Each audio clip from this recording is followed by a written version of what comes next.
سب کو اور ہم بھی ہنسے اور وہ بھی ہنسے اور مزہ ہو جائے گا. صحیح, دیٹ از ناٹ دین. یہ دین ماحول بنا دیا ہے, مولوی نے بھی ویسے ماحول بنا دیا ہے. صحیح. اور ہمارے شیخ مرحوم تو فرمایا کرتے تھے کہ دین کا بیڑا ہی مولوی نے غرق کر دیا ہے. صحیح, اس لیے کہ ہم کرتے کچھ ہیں اور کہتے کچھ ہیں. تو اللہ تعالیٰ ہمیں کرنے والا بنا دے. آپ کہیں آمین, ذرا زور سے آمین. کیونکہ مولوی اتنی کمزور آمین سے ٹھیک نہیں ہوگا. صحیح, مولوی ٹھیک ہوگا بڑے مضبوط آمین سے. آمین زوردار ہو تو مولوی ٹھیک ہو جائے, اور مولوی ٹھیک ہو جائے تو انشاءاللہ پھر معاشرہ ٹھیک ہوگا. صحیح, مولوی کو رول ماڈل بننا ہے. خدا بندہ ہمیں رول ماڈل بنا دے. تو اب واقع افق کے بعد فوراً آپ جائیے آیت نمبر 27. وہاں سے آداب شروع ہیں, آداب معاشرت, اور وہ ذرا سمجھنے کے ہیں اس لیے کہ اس سے معاشرہ صالح ہو جاتا ہے.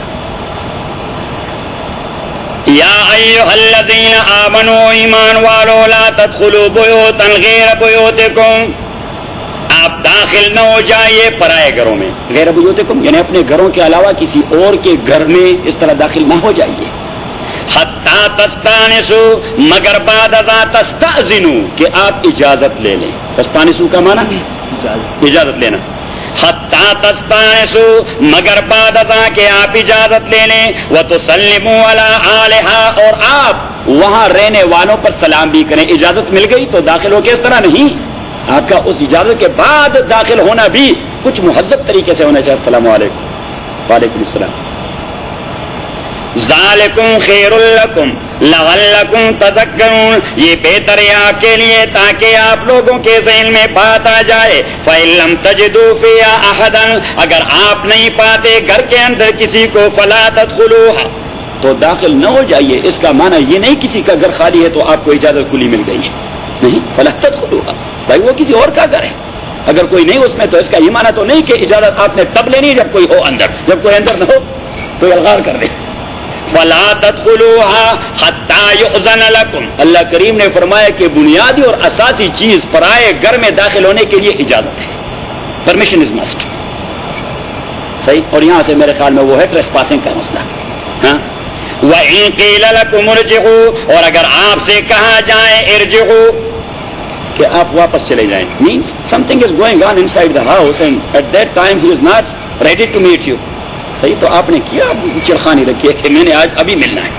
وَإِن قِيلَ لَكُمُ ارْجِعُوا, تو یہاں پہ اللہ کریم نے گھر والوں کے ایکسکیوزز کے حوالے سے ان کو کوئی راستہ دے دیا, کیونکہ بعض اوقات گھر میں کوئی ایسا مسئلہ ہوتا ہے کہ وہ وقت گھر والے کے لیے ملنے کا نہیں ہوتا, اندر جھگڑا شروع ہوتا ہے, بھائی بیوی کے ہاتھ سے پٹائی ہو رہی ہے, اور اس وقت تو آپ کو اندر آنے دے. تو وَإِن قِيلَ لَكُمُ ارْجِعُوا, اور اگر آپ سے کہا جائے کہ واپس لوٹ جائیں, فارجعوا, تو واپس لوٹ جائیں. اور بیوی تو ایسی عجیب شے ہے, صحیح, کہ اگر آپ کہہ بھی دیں کہ خدا کا خوف کرو مہمان آئے, وہ کہتے اس کو بتانا چاہتی ہوں. کیوں چوہی صاحب؟ ہاں,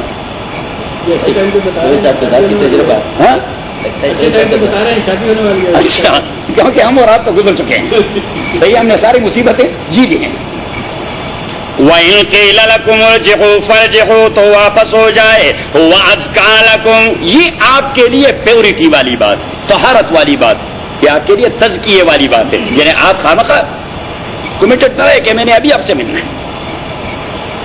واللہ بما تعملون علیم, اللہ کریم آپ کے کردار کا علم رکھنے والا ہے. لیس علیکم جناح ان تدخلوا بیوتا غیر مسکونۃ, آپ کے اوپر کوئی وبال نہیں اگر آپ داخل ہوتے ہیں ایسی جگہوں پر. بیوتن کا معنی جگہ, ایسی جگہوں پر غیر مسکونۃ, جس میں رہنے والا کوئی نہیں. لیکن پیچھے تو کہہ دیا کہ اگر گھر میں کوئی نہیں ہے, نہیں رہنے والا کوئی نہیں, تو آپ اندر نہیں جا سکتے. یہاں کہہ دیا رہنے والا کوئی نہیں تو اس جگہوں میں جائیں نہیں, پیچھے اس جگہ کو متعین کر دیا کہ فیہا متاع لکم, یہ ایسی جگہوں کی بات ہوتی ہے جہاں پہ آپ کے ضروریات ہیں. ضروریات مین آپ رابس کے اندر جب جاتے ہیں تو آپ کہتے ہیں میں آئی کم ان سر. صحیح, وانس کے اندر جاتے ہیں تو میں آئی کم ان سر. راس اور تمام چیزوں کے اندر جاتے ہیں, اسٹوروں کے اندر, وہاں پہ میں وائے بیکاز فیہا متاع لکم, کہ وہاں آپ کے ضروریات پڑے ہوئے ہیں. آپ کی دنیاوی ضروریات ہیں, وہاں آپ نے جانا ہے وہاں. تو یہ ہے بیوت غیر مسکونہ, کہ وہ رہنے کی جگہ نہیں, وہاں پہ عوام کی ضروریات پڑی ہوتی ہیں. بات سمجھ میں آ گئی. فیہا متاع لکم, اب اللہ کریم فرماتے ہیں کہ انٹری تو وہاں الاؤ ہے فار ایوری ون, ہر ایک آدمی, ہاں, regardless of his caste, colour, region, religion and so and so on. صحیح صحیح ہے. لیکن پیچھے اللہ کریم نے فرمایا کہ آپ نے اندر جانا ہے تو آپ نے چھوڑی کیا. اور شیخ مرحوم نے فرمایا کہ ایسا نہیں کہ آپ وہاں چلے گئے اور جیبوں میں چیزیں ڈالتے گئے. پیچھے فرمایا کہ واللہ یعلم ما تبدون, اللہ کریم جانتے ہیں آپ کا وہ عمل اس جگہ کے اندر جو ظاہر کرتے ہیں, وما تکتمون, اور وہ جو آپ پوشیدہ کرتے رہتے ہیں. تو means you should not cheat anyone there, کہ آپ کو پرمیشن, عام پرمیشن ملنے کا تقاضا یہ نہیں کہ آپ چیٹنگ شروع کر دیں یا چوری شروع کر دیں. بات میں آ گئی. قل للمؤمنین یغضوا من ابصارہم, یہ دوسرا ادب. قل للمؤمنین یغضوا من ابصارہم, آپ مومن مردوں سے کہہ دیں یغضوا من ابصارہم. غض یغض غضا, اس کے دو معنی ہوتے ہیں. ایک معنی بند کرنا اور دوسرا معنی نیچے رکھنا. دوسرا معنی نظریں جھکانا. یغضوا من ابصارہم, کہ وہ نظریں نیچے رکھیں. ویحفظوا فروجہم, اور پرائیویٹ پارٹس کی حفاظت کیا کریں, کیونکہ یہ نظریں جو ہیں یہ پرائیویٹ پارٹس کی جاسوس ہیں. صحیح, جہاں نظر پڑ جاتی ہے وہاں فوراً وہ انگڑائی لے لیتی ہے. ہاں, تو اللہ کریم نے فرمایا کہ اگر آپ پرائیویٹ پارٹ کی حفاظت کرنا چاہتے ہیں تو آپ نظروں کو نیچے رکھیں. اور خصوصاً یہاں امریکہ میں چل پھر کے, کیوں فاروق صاحب صحیح ہے نا, یہ جاسوس ٹھیک ٹھاک کام کر جاتا ہے. وَيَحْفَظُوا فُرُوجَهُمْ ذَلِكَ أَزْكَىٰ لَهُمْ, اور تبھی تو امام ابو حنیفہ رحمۃ اللہ علیہ سے پوچھا گیا کہ جی اگر رمضان میں کسی عورت پر انٹینشنلی نظر ڈالی جائے تو امام ابو حنیفہ رحمۃ اللہ علیہ نے فرمایا یہ کام تو ویسے بھی حرام ہے, اس سے روزہ مکروہ ہو جاتا ہے, اس سے روزہ مکروہ ہو جاتا ہے. اب شریعت کا مسئلہ ہے کہ آدمی اگر رمضان میں سویا ہوا ہو, رمضان میں سویا ہوا ہو اور اسے احتلام ہو جائے, سیکسول ڈریم, تو روزہ ٹوٹتا ہے اس سے؟ نہیں, روزہ نہیں ٹوٹتا. لیکن یہاں خاتون کو دیکھ لیا اور آدمی کمزور تھا اور اس کو ڈسچارج ہو گیا تو امام ابو حنیفہ رحمۃ اللہ نے فرمایا روزہ ٹوٹ گیا. روزہ وہ دیکھتا کہ نہیں تھا, انٹینشن. قل للمؤمنین یغضوا, یہ آدمی جینیس تھا. قل للمؤمنین یغضوا من ابصارہم ویحفظوا فروجہم ذلک ازکیٰ لہم, یہ پاکیزگی والی بات ہے ان کے لیے. ان اللہ خبیر, اللہ تعالیٰ خبردار ہے, بما یصنعون, اس عمل سے جو وہ کرتے رہتے ہیں. تو سن ایک ہوتا ہے عمل اور ایک ہوتا ہے صنعت. تو صنعت میں ہوتے ہیں ٹیکٹکس. اللہ کریم فرماتے جو ٹیکٹکس آپ لوگ کرتے رہتے ہیں اس معاملے میں ان سب کو جانتا رہتا ہوں. صحیح, یہاں عمل کی بات نہیں کی. اللہ کریم نے فرمایا جو ٹیکٹکس آپ اپناتے ہیں اس چیزوں میں, کیونکہ اس کے بہت ایکسپرٹ لوگ ہوتے ہیں, ان کے ٹیکٹکس ہوتے ہیں, آپ کو کوئی احساس نہیں ہوتا کہ یہ کوئی غلط نظر ڈال رہا ہے.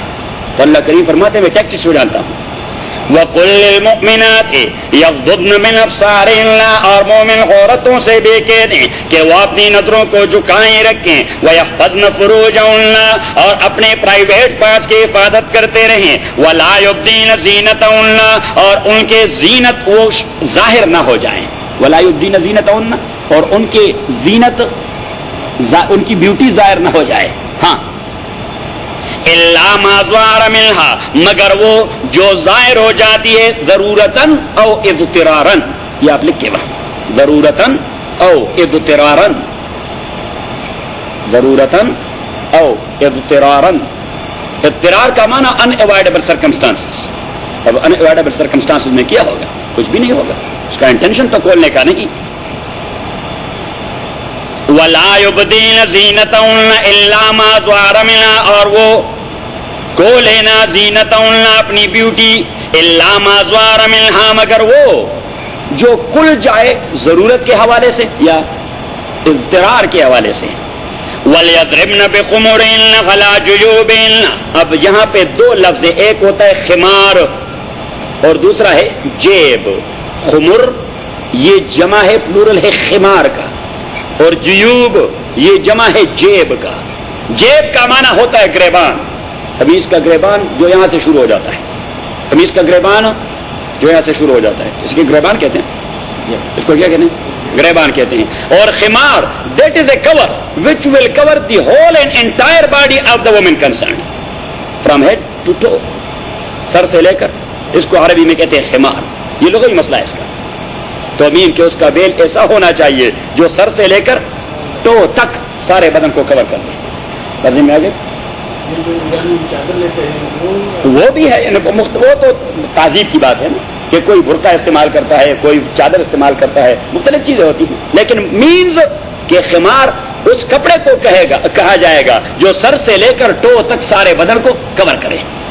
وَلْيَضْرِبْنَ بِخُمُورِهِنَّ عَلَى جُيُوبِهِنَّ وَلَا يُبْدِينَ زِينَتَهُنَّ، اور وہ ظاہر نہ کریں، یعنی ظاہر نہ ہو جائیں ان کی بیوٹی الا لبعولتهن، مگر یہ کہ وہ ظاہر ہو جائے اپنے شوہروں کے سامنے، او آبائهن، یا ان کے آبا کے سامنے، والد کے سامنے، او آبائے بعولتهن، سسر کے سامنے، او ابنائهن، یا ان کے بیٹوں کے سامنے، او ابنائے بعولتهن، یا اسٹیپ سنز کے سامنے، او اخوانهن، یا بھائیوں کے سامنے، او بنی اخوانهن، یا بھتیجوں کے سامنے، او بنی اخواتهن، یا بانجوں کے سامنے، او نسائهن، یا پردہ دار عورتوں کے سامنے. نسائهن، نساء یہ ہے اسم ظاہر، یہ لکھیں، یہ ہے اسم ظاہر، اور ہننا یہ ہے اسم ضمیر، pronoun, and that pronoun is also for female, for feminine.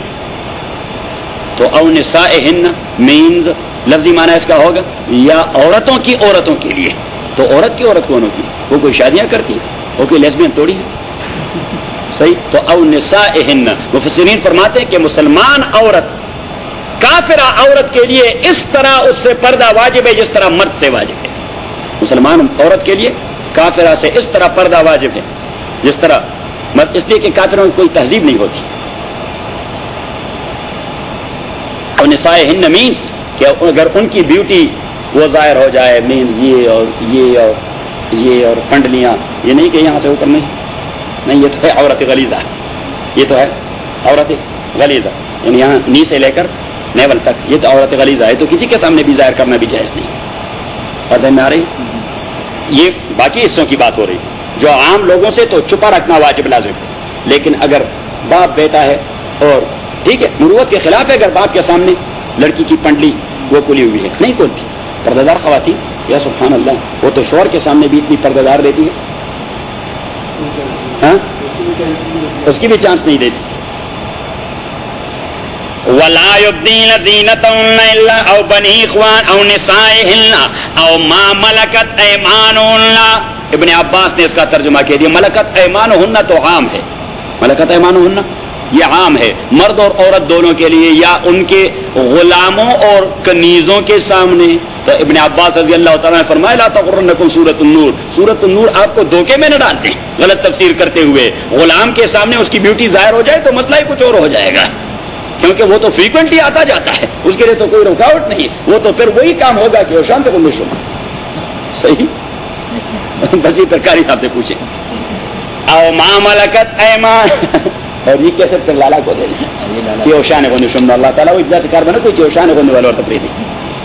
او ما ملکت ایمانہن، یا ان کی کنیز اگر گھر میں آ جائے، او التابعین غیر اولی الاربۃ، او التابعین غیر اولی الاربۃ من الرجال، یا ایسے مرد جن کو ان چیزوں کی کوئی تمیز نہیں ہوتی، وہ منٹلی اور نفسیاتی طور پر اتنے مفلوج ہوتے ہیں کہ ان کے شہوات ہوتے نہیں، ان کے شہوات ہوتے نہیں. ہم انہیں اپنی اصطلاح میں بولا کہتے ہیں.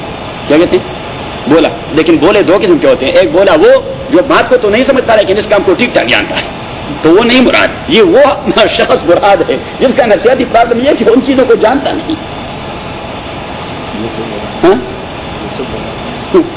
او التابعین غیر اولی الاربۃ، یا تابعین مینس فالوورز، تابعین means follower in a sense کہ ان کی اپنی کوئی رائے اور اوپینین نہیں ہوتی، ان چیزوں کو جانتے نہیں. او التابعین غیر اولی الاربۃ، جو اس قسم کی حاجات نہیں رکھتے خواتین کے حوالے سے، من الرجال مردوں میں سے، او الطفل الذین، یا وہ بچے، لم یظہروا علی عورات النساء، جو ابھی تک نہیں سمجھ چکے یہ پردے والی باتیں، ان کو کوئی سمجھ نہیں آتی. یہاں کے بچوں کی بات نہیں ہو رہی، یہ مشرق کی ہو رہی. یہاں والے تو میرے خیال میں 5 سال میں سب کچھ جانتے رہتے ہیں. صحیح. ٹی وی کی برکت ہے اور تعلیم کی برکت ہے، ہم سے زیادہ جانتے ہیں.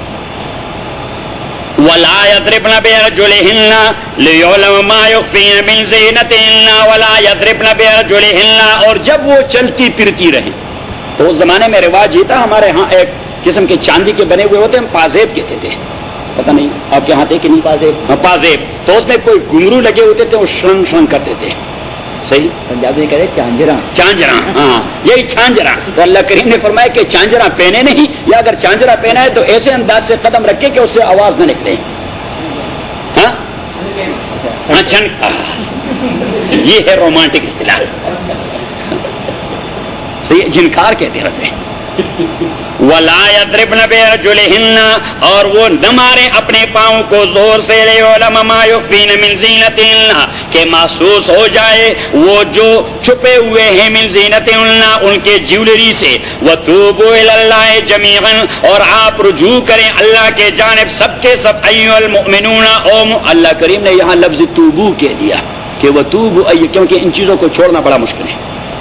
اور جب اللہ کریم نے توبہ کہہ دیا تو اللہ کریم نے فرمایا کہ آپ اس کو کیئرلیس انداز سے اپنائیں گے، لیکن یہ ہے گناہ کبیرہ.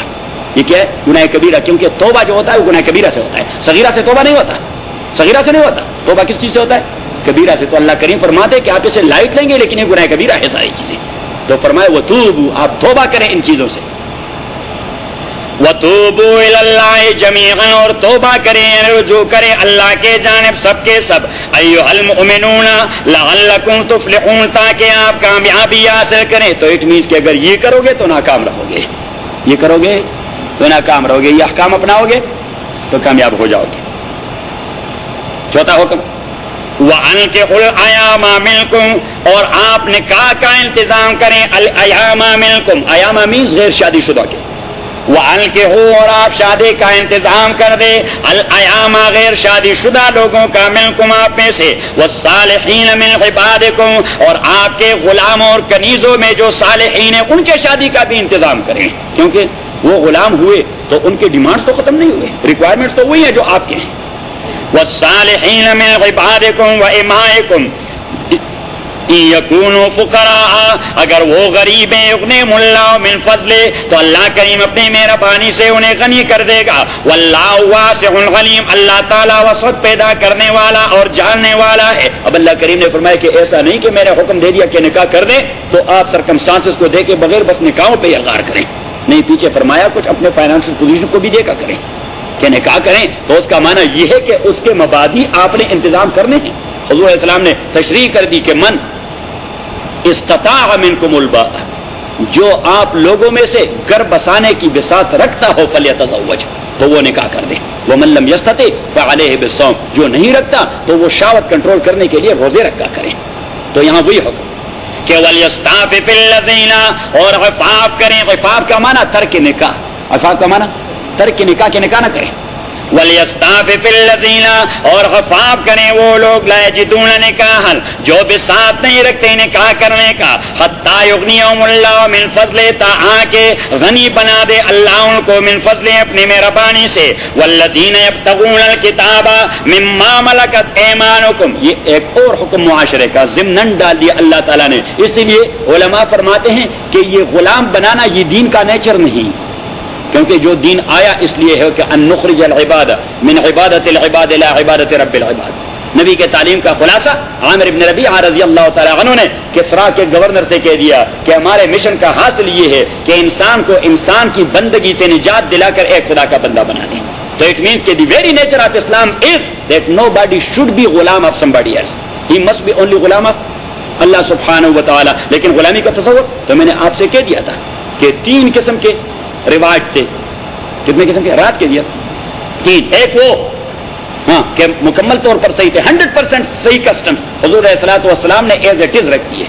دوسرے وہ جو partially good and partially bad, حضور علیہ السلام نے اس کی ریفارمیشن شروع کر دی. اور تیسرے وہ جو ٹوٹلی بیڈ، حضور نے صلی اللہ علیہ وسلم ایٹ ونس اس کو ختم کر دیا. تو غلامی کے حوالے سے یہ تو ایسا رچا بسا تھا کہ سڈنلی یہ ختم نہیں ہو سکتا تھا. تو حضور علیہ الصلوۃ والسلام نے اس کی اصلاح کروانی شروع کر دی، اس کی اصلاح کروانی شروع کر دی. اور دوسری بات یہ ہے کہ یہ غلامی اور کنیز کا جو مسئلہ ہوتا ہے یہ تو اصل میں ریٹالیشن تھا. کیا تھا؟ ریٹالیشن تھا، کیونکہ کفار جو مسلمانوں کو پکڑتے کیا کرواتے؟ بس یہی بھی گاڑ لیتے تھے، خریدتے فروخت کرتے سب کچھ کرتے. شریعت نے بھی حکم دے دیا کہ the custom should be that one، لیکن اب شریعت نے اس کی اصلاح کروا دی. تو ایک اصلاح from the very beginning کہ that was not a must in شریعہ، کہ بھائی جو بھی پکڑے گئے غلام بنائے یا کنیز بنائے. حضور علیہ الصلوۃ والسلام وہاں صحابہ کے مشورے سے یا اپنے حکم سے کئی سارے شقوق اپنا لیتے. کبھی کبھار وہ کہہ دیتے کہ چلو ساروں کو آزاد کر دیا، جتنے سارے کیپٹیوز ہوتے جنگی قیدی ان ساروں کو بڑا زور سے آزاد کر دیتے. ایک دوسرا، حضور علیہ الصلوۃ والسلام جنگی قیدیوں کے بدلے ان کا تبادلہ کرواتے کہ ہمارے ہم کو دے دیں، ہم اپنے آپ کو دے دیں گے. تیسرا، حضور علیہ الصلوۃ والسلام ان میں ماہرین کی ذمہ داری لگا دیتے کہ آپ کمپیوٹر انجینئر ہیں، آپ 10 آدمیوں کو کمپیوٹر سکھائیں، پھر آپ کو چھٹکارا مل جائے گا. آج کے دور میں کمپیوٹر کی بات کریں گے، جو بھی ان کی اسکل تھی اس زمانے کی. صحیح، تو اس طریقے سے رہا کروا رہے تھے. چوتھے، حضور علیہ الصلوۃ والسلام کبھی جنگی قیدیوں کے حوالے سے مال مانگتے ہیں کہ بھائی پر ہیڈ آپ لوگوں نے اتنا ادا کرنا ہے تو ہم چھوڑ دیں گے، پر ہیڈ آپ اتنا دیں گے تو ہم چھوڑ دیں گے. چھٹا، آپ صلی اللہ علیہ وسلم غلام اور کنیز بنا دیتے. تو یہ 6 شقوق میں ایک شق تھا، 6 شقوق میں ایک شق تھا. اور حضور علیہ السلام سرکمسٹانسز کو دیکھتے تھے کہ اس وقت کون سا شق اپلائی کرنا، کیونکہ سرکمسٹانسز پہ ڈیپینڈ کرتا ہے کہ بھائی چھوڑنا، یہ لوگ چھوڑے جائیں، یہ واپس ہمارے اوپر چھڑ دوڑیں گے. صحیح، چھوڑنے والے توڑے ہیں. تو حضور علیہ الصلوۃ والسلام احوال کے مناسبت سے قوم کے ظروف کو دیکھتے ہوئے آپ صلی اللہ علیہ وسلم فیصلہ فرماتے. اور جب آپ صلی اللہ علیہ وسلم تقسیم کروانا شروع کر دیتے تو صحابہ کرام سے کہہ دیتے کہ ابھی آپ کے ہو گئے، آپ ماں جانے اور آپ کا کام جانے. آپ غلام رکھتے ہیں یا آزاد کرتے ہیں؟ غلام رکھتے ہیں یا آزاد کرتے ہیں؟ کبھی قیدیوں کو آپ صلی اللہ علیہ وسلم تقسیم کر دیتے تاکہ وہ فیصلہ کر جائے، تاکہ وہ فیصلہ کر جائے. ابو عزیز وہ فرماتے ہیں کہ مجھے ایک انصاری کے حوالے کر دیا گیا، میں قیدی تھا جنگی، ایک انصاری کے حوالے کر دیا گیا. تو وہ کہتے تھے کہ وہ انصاری اور اس کی بیوی بس میاں بیوی تھے، وہ دونوں کھجور پر گزارا کرتے، اور جو کچھ ان کے گھر میں آٹا ہوتا تو وہ میرے لیے روٹی پکاتے اور مجھے دودھ کے ساتھ دے دیتے. کہ حضور علیہ الصلوۃ والسلام نے ہمیں حکم دیا کہ استوصوا بالاسارى خیرا، جنگی قیدیوں کے ساتھ بہترین سلوک ہونا چاہیے. تو میرے خیال میں کئی دنیا میں نظیر مل سکتی ہے، نظیر مل سکتی. سمامہ ابن اسال اپنے قبیلے کا سردار ہے، سمامہ ابن اسال اپنے قبیلے کا سردار ہے. حضور علیہ الصلوۃ والسلام نے اسے مسجد میں رکھا ہوا ہے. کہاں رکھا ہوا ہے؟ مسجد میں رکھا. اور حضرت علی رضی اللہ تعالیٰ عنہ کو ڈیوٹی دی ہے کہ یہ اپنے قبیلے کا سردار ہے، اچھے کھانے پینے کا عادی ہوگا. کس چیز کا؟ اچھے کھانے پینے کا. تو آپ ذرا اس سے اس کے کھانے پینے کا مینو لیتے رہیں اور کہیں سے گنجائش نکالتے رہیں. تو حضرت علی اس سے پوچھتے رہے کہ ناشتے میں آپ کے لیے کیا لایا جائے. تو وہ بھی خدا کا بندہ تھا، وہ کہہ دیتا کہ ہنی ہونا چاہیے اور 2 انڈے ہونے چاہیے، دودھ گرم ہونا چاہیے، زیتون اس کے ساتھ ہونا چاہیے. حضرت علی فرماتے ہیں میں کہیں دودھ نکالتا لے آتا اس کے لیے. پھر اس سے پوچھا کہ جناب علی لنچ میں آپ کو کیا کچھ پسند ہوگا. صحیح. اور سمامہ ابن اسال وہ فرماتے ہیں کہ حضور آتے تو مجھے اس کی چہرے سے نفرت آ جاتی. یا سبحان اللہ، اس لیے کفر تھا میرے دل میں اور اللہ نے میرے اوپر ہدایت کے دروازے نہیں کھولے تھے. ایک دن حضور علیہ الصلوۃ والسلام آ گئے تو میں نے اسے کہہ دیا کیا محمد، بڑے عجیب آدمی سردار آدمی تھے. اس نے کہا محمد صلی اللہ علیہ وسلم ان قتلت قتلت زادم، اگر آپ نے مجھے قتل کیا تو یہ ایسا خون نہیں کہ رائے گاں جائے گا. یہ دیکھیے ترک دے رہا ہے. اگر آپ نے مجھے قتل کر دیا قتلت زادم تو یہ ایسا خون نہیں کہ رائے گا جائے گا. اور اگر آپ نے اس کے ساتھ احسان کر دیا تو احسنت الی شاکر، تو ایسا آدمی نہیں جو احسان کو کبھی بھولے گا. صحیح، دونوں پہلو واضح کر دیے. حضور علیہ الصلوۃ والسلام ہلکی سی تبسم کر کے مصلی پر پھول جاتے، اللہ اکبر، نماز پڑھاتے. پھر جب آ جاتے کہہ رہے کہ سماما وما ترى، کیا رائے آپ کے؟ تو وہ پھر اپنے الفاظ دہراتا ان قتلت قتلت زادم وان احسنت احسنت الی شاکر.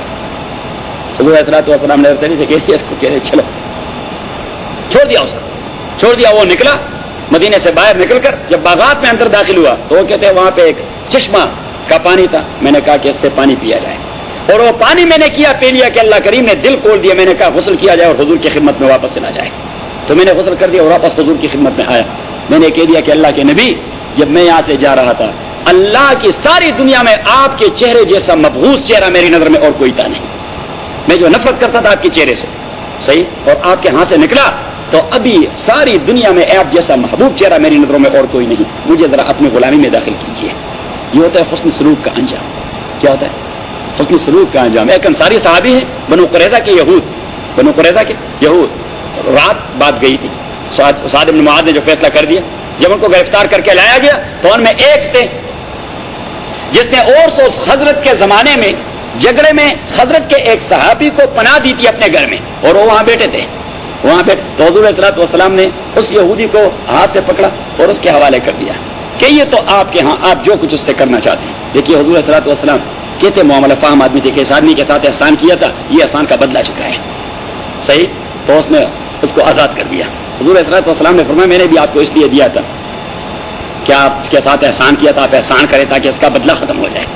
آپ کو پناہ دی تھی، اس کو رہا کروا دی. دوسرا آدمی انہی میں تھا، وہ بنو قریظہ کو منع کرتا رہا کہ یہ غدر اچھی بات نہیں، یہ آپ کیوں خیانت کر رہے ہیں، اہل مکہ کا ساتھ دے رہے ہیں، مشرکین کا ساتھ دے رہے ہیں. ٹھیک ہے، ہم اس کے دین کو نہیں مانتے لیکن ہم نے اس کے ساتھ معاہدہ کیا ہے، اور وہ حضور کو پتہ لگ گیا تھا. تو حضور علیہ الصلوۃ والسلام جیسے ہی وہ گرفتار کر کے لائے گئے تو اسے کہہ دیا کہ آپ محفوظ ہیں، مدینہ میں رہنا چاہتے ہیں بالکل احترام سے، کہیں جانا چاہتے ہیں ہمیں کہہ دیں ہم آپ کو پہنچائیں. وہ آدمی پر بعد میں ایمان لے آیا. صحیح، تو یہ وہ ہوتا ہے حسن سلوک، قیدیوں کے ساتھ حسن سلوک. پھر جن کو غلام اور کنیز بنایا جاتا تو شریعت اسلامیہ کے احکام کیا تھے. فرمایا کہ ومن اعتق رقبۃ كانت له عتق رقبۃ من النار، جس نے اپنے غلام یا کنیز کو آزاد کر دیا اللہ کریم اس کے گردن کو جہنم کی آگ سے آزاد کرے گا. سو اٹ مین کہ اسلام انکریج کر رہا تھا لوگوں کو کہ غلامی کا تصور ختم ہو جائے، لیکن ریفارمیشن کے انداز سے. ایک بات. دوسری، اب فرام ویری بگننگ کیوں ختم نہیں کیا کہ بھائی غلامی کا تصور ہونا نہیں چاہیے؟ تو یہ کہ بھائی کفار سے کون ضمانت لے گا کہ آپ بھی نہیں کریں گے، یہ وہاں سے کوئی ضمانت لے سکتا ہے؟ نہیں ہے. تو ایز اٹ از اسے باقی تو رکھا ہے، باقی تو ڈیپینڈ اپان سرکمسٹانسز، کیونکہ you must keep in view all these things which happened there in the life time of رسول اللہ صلی اللہ علیہ وسلم. پھر رسول اللہ علیہ الصلوۃ والسلام نے حکم دیا کہ یہ غلام اور کنیز آپ کا فیملی ممبر ہے. He is not only Ghulam and کنیز. یہ دیکھیے شریعت اسلامیہ میں آدمی باؤنڈ ہے کہ اپنے نابالغ بچوں کا صدقہ فطر یعنی فدیہ ادا کریں. باؤنڈ ہے کہ نہیں؟ ذرا زور سے. باؤنڈ ہے کہ اپنے آدمی باؤنڈ نہیں کہ اپنے ماں باپ کا بھی ادا کر دیں یا اپنے بالغ بچوں کا بھی ادا کر دیں، حالانکہ فیملی میں ایک ساتھ رہتے ہیں. وہ بالغ بھائی اپنا خود ادا کریں، ماں باپ خود ادا کریں. آدمی یہ بھی باؤنڈ ہے کہ اپنی بیوی کا صدقۃ الفطر ادا کریں. لیکن شریعت اسلامیہ نے کہا جو غلام اور کنیز ہے مالک is bound to pay his صدقۃ الفطر. تو اٹ مین کہ ان سچ لائک سرکمسٹانسز شریعت اسلامیہ نے غلام اور کنیز کا استحقاق بیوی سے بھی زیادہ قرار دیا ہے. تو اس کا صدقۃ الفطر اور حضور نے فرمایا اطعموا مما تاکلون والبسوا مما تلبسون، انہیں وہ پہناؤ جو خود پہنتے ہو اور انہیں وہ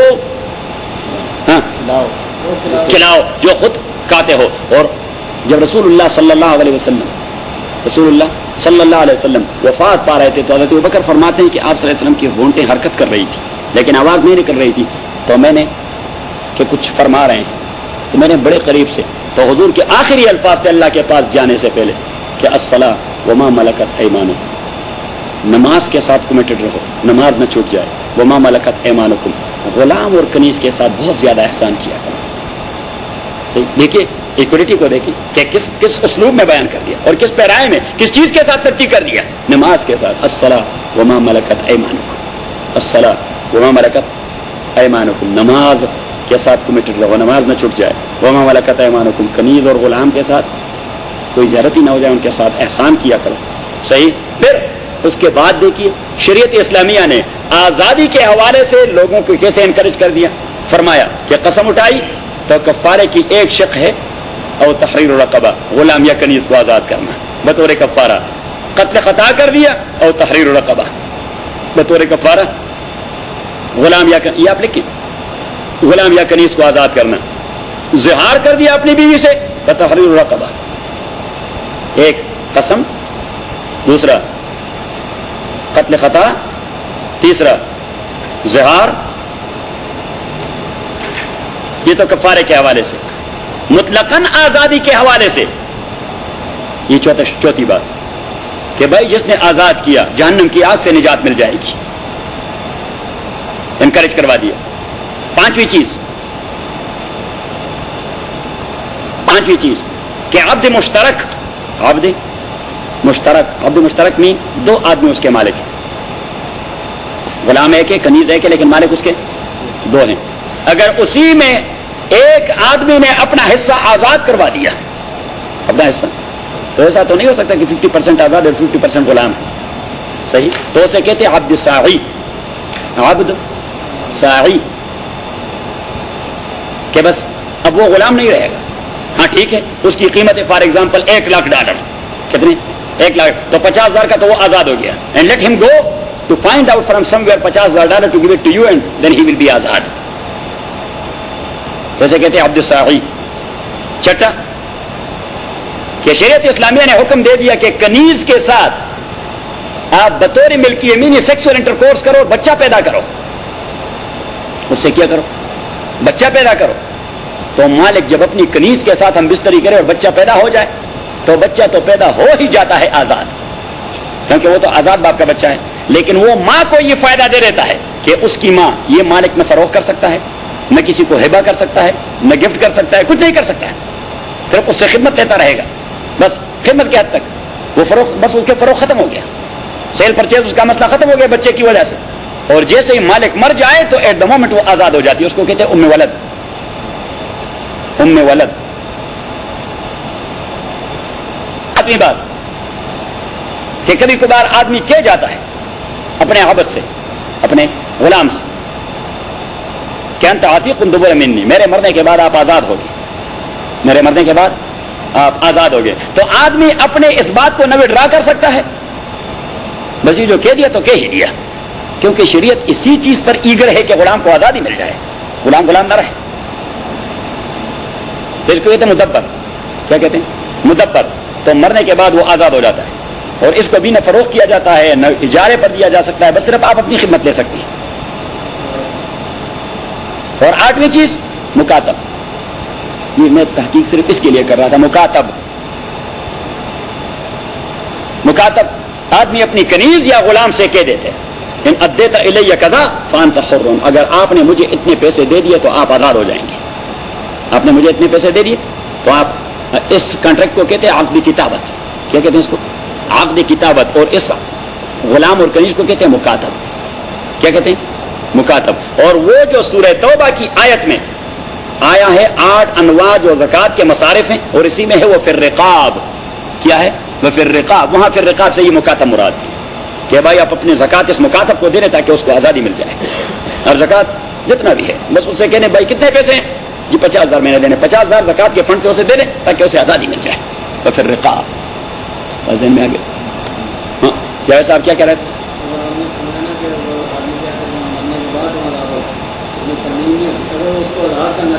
آزاد تو کر سکتا ہے، وہ تو فائدہ ہے. خیر میں آپ آگے جا سکتے ہیں لیکن شر پہ واپس نہیں جا سکتے. صحیح؟ یعنی مثلا اگر آپ نے ہمیں دعوت دے دی اور ہم آ گئے اور آپ نے کہہ دیا تھا کہ 1 ڈش ہوگا، صحیح، تو ہم تو آئیں گے 1 ڈش کے، لیکن اگر آپ نے 3-4 کر دیے تو ہم مزید خوش ہو جائیں گے. صحیح؟ لیکن ایسا پھر ناجائز ہے کہ آپ 1 ڈش بھی ویڈرا کر دیں. ابھی بات ذہن میں آ گئی. یہ غلام جو ہے کسی کا جس کو مخاطب کو فارغ کی گئی ہے، تو اس کی اپنی زکوٰۃ جو وہ اپنی زکوٰۃ دے رہے تو سب سے اچھی بات ہے، لیکن باقی معاشرہ وہ بھی زکوٰۃ دے رہے تاکہ اس کی گلو خلاصی ہو جائے. ہاں اس کو دے تو وہ تو واپس اس لیے کہ وہ تو آزاد ہو گیا. اس کو کہتے رقبتن عبد یدن حر. آپ یہ اصطلاح لکھیں تو پھر پتہ لگ جائے گا کہ مکاتب یہ ہوتا ہے یدن حر اور رقبتن عبد. یدن حر اس کے ہاتھ آزاد ہو جاتے ہیں، اس لیے تو وہ کماتا رہتا ہے تاکہ پیسے جمع ہو جائیں، جہاں سے بھی ہو جمع ہو جائیں. یدن حر اور رقبتن عبد. گردن کے حوالے سے وہ ابھی تک غلام ہے، گردن اس کا غلام کا ہے لیکن ہاتھ اس کا حر کا ہے. He is independent. As far as his ید is concern he is independent. تو جب وہ انڈیپینڈنٹ ہو گیا تو اب اس کا ہاتھ وہ مالک کا ہاتھ ہے نہیں، اب اس کا ہاتھ وہ مالک کا ہاتھ نہیں. اور زکوٰۃ کا تعلق ہاتھ سے ہے. ہاں کیا نہیں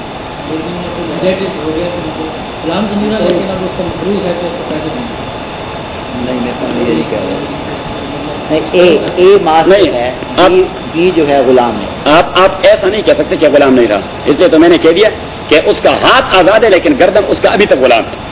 صحیح؟ تو اس میں یہ ہے کہ اگر وہ خود معذوری ظاہر کر دے اور اپنے مالک سے کہہ دے کہ میں نہیں کر سکتا، so once again he will become عبد، once again he will become غلام. انڈرسٹینڈ؟ تو اس لیے آپ کا لفظ صحیح اپلائی نہیں ہوگا، یہ تصور پر غلط ہو جائے گا کہ اگر ہم کہیں کہ غلام نہیں رہا تو یہ کیس واپس نہیں جا سکتا. بازی میں آ گئی.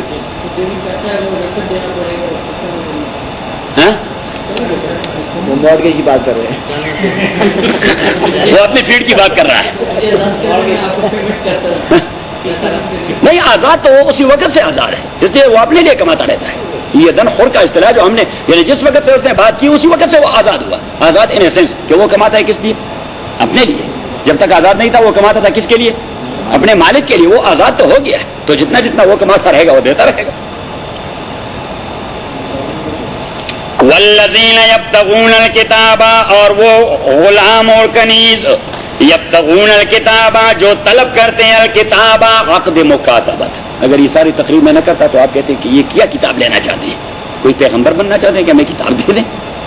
والذین یبتغون الکتاب جو عقد مکاتبت کرنا چاہتے ہیں، مما ملکت ایمانکم آپ کے غلاموں اور کنیزوں میں سے، فکاتبوہم تو انہیں مکاتب بنا دے. کب؟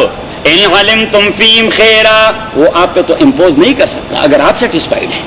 ان علمتم ایسا نہیں کہ آپ نے آزاد کر دیا ہو، وہ چلا گیا پھر ہاتھ ہی نہیں آ رہا.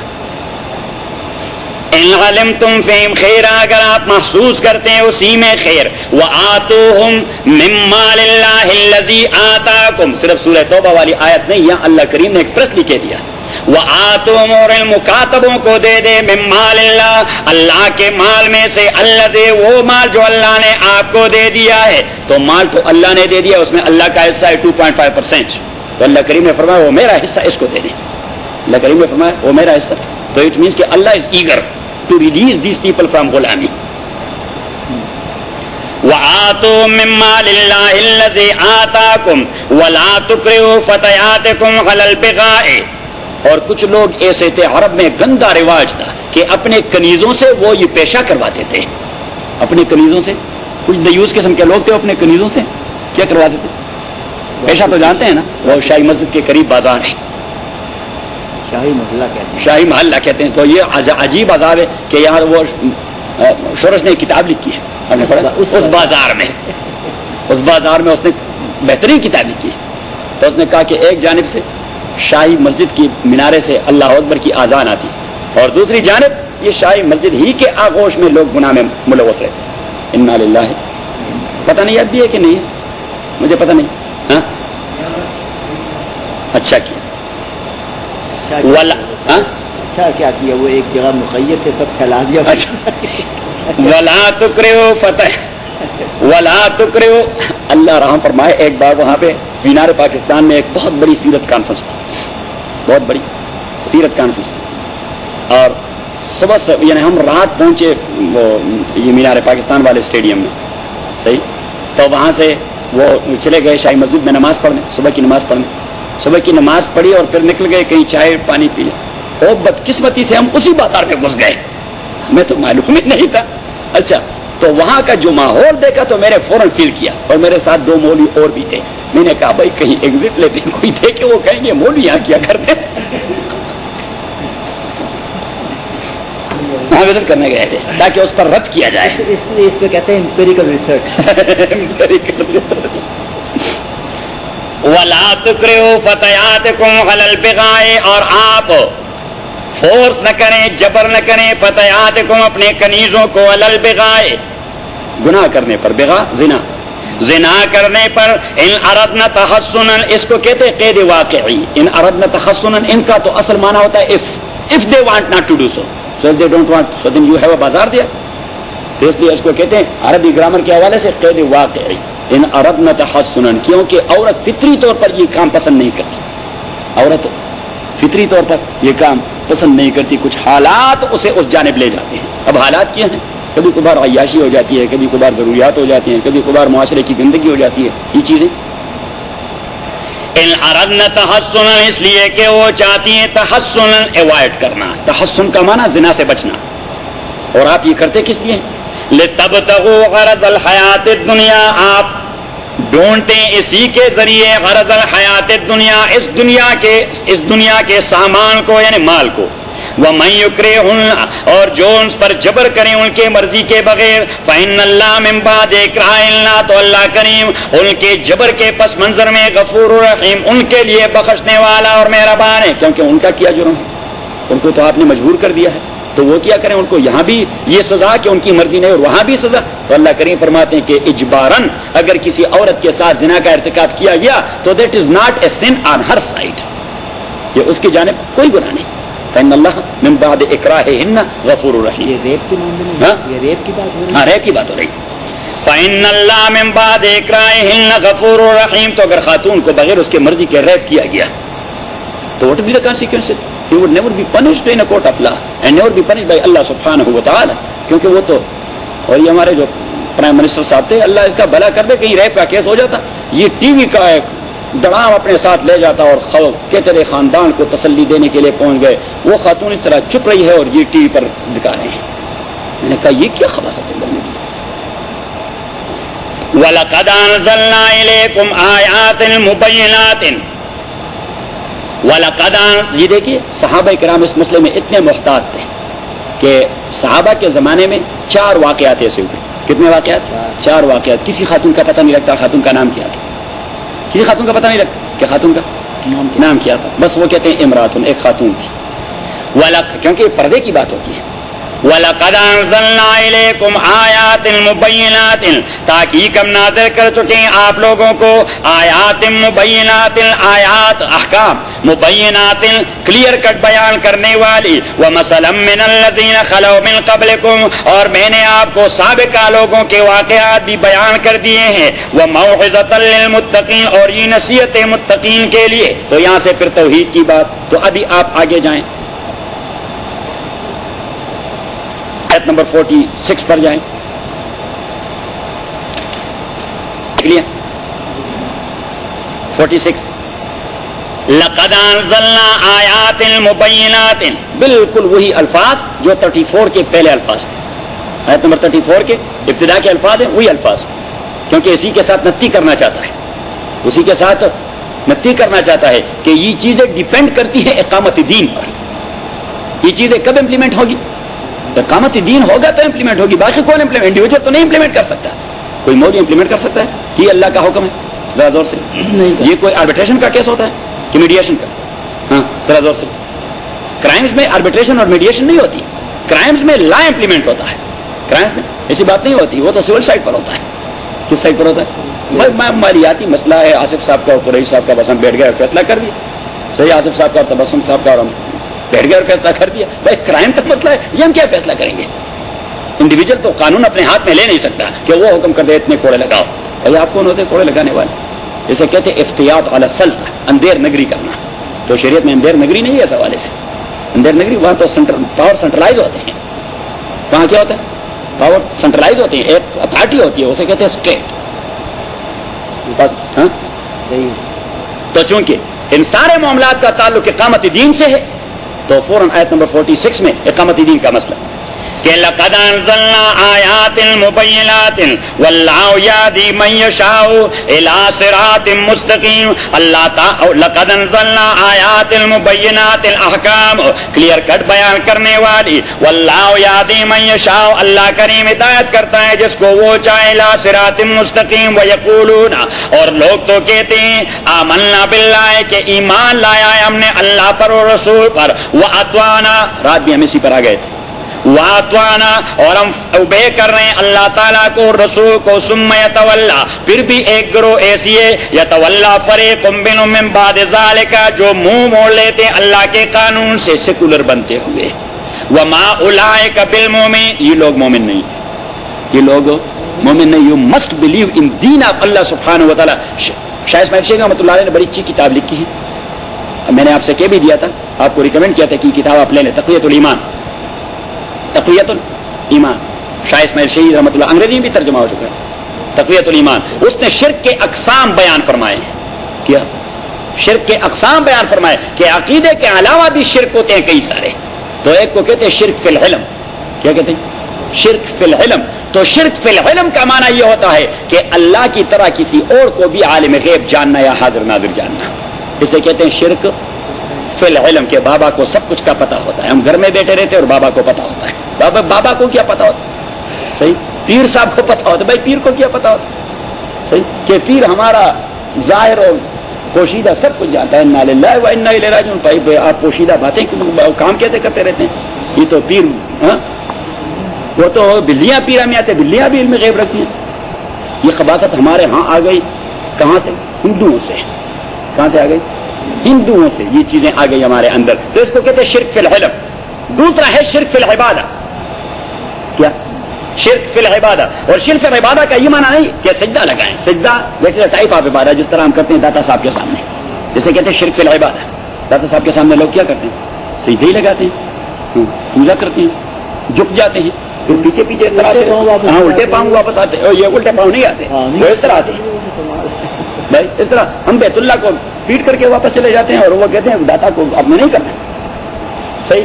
تو ایسے کہتے ہیں شرک فی العبادہ. اور پھر اس سے مدد بھی مانگتے ہیں, مشکل کشائی کر, جی مشکل کشائی کر, استعانت مانگتے رہتے ہیں, غائبانہ آوازیں, اس کو کہتے ہیں شرک فی العبادہ. کیا کہتے ہیں؟ شرک فی العبادہ. اور تیسرا اس کو کہتے ہیں شرک فی الدعاء, کہ غائبانہ پکار غیر اللہ کو, یا علی مشکل کشا, یا شیخ جیلانی ادرکنی. صحیح. اس کو کہتے ہیں شرک فی الدعاء, پکار والی شرک. کیا والی شرک؟ پکار والی شرک. اللہ کریم فرماتے ہیں کیا وہ آپ کی آوازوں کو سنتے ہیں؟ کیا ان تدعوہم لا يسمعوا دعاءکم. اللہ کریم فرماتے ہیں اگر آپ ان کو پکارتے ہیں وہ آپ کو سنتے نہیں. ولو سمعوا, چلو مان لیا آپ کو سن لیا.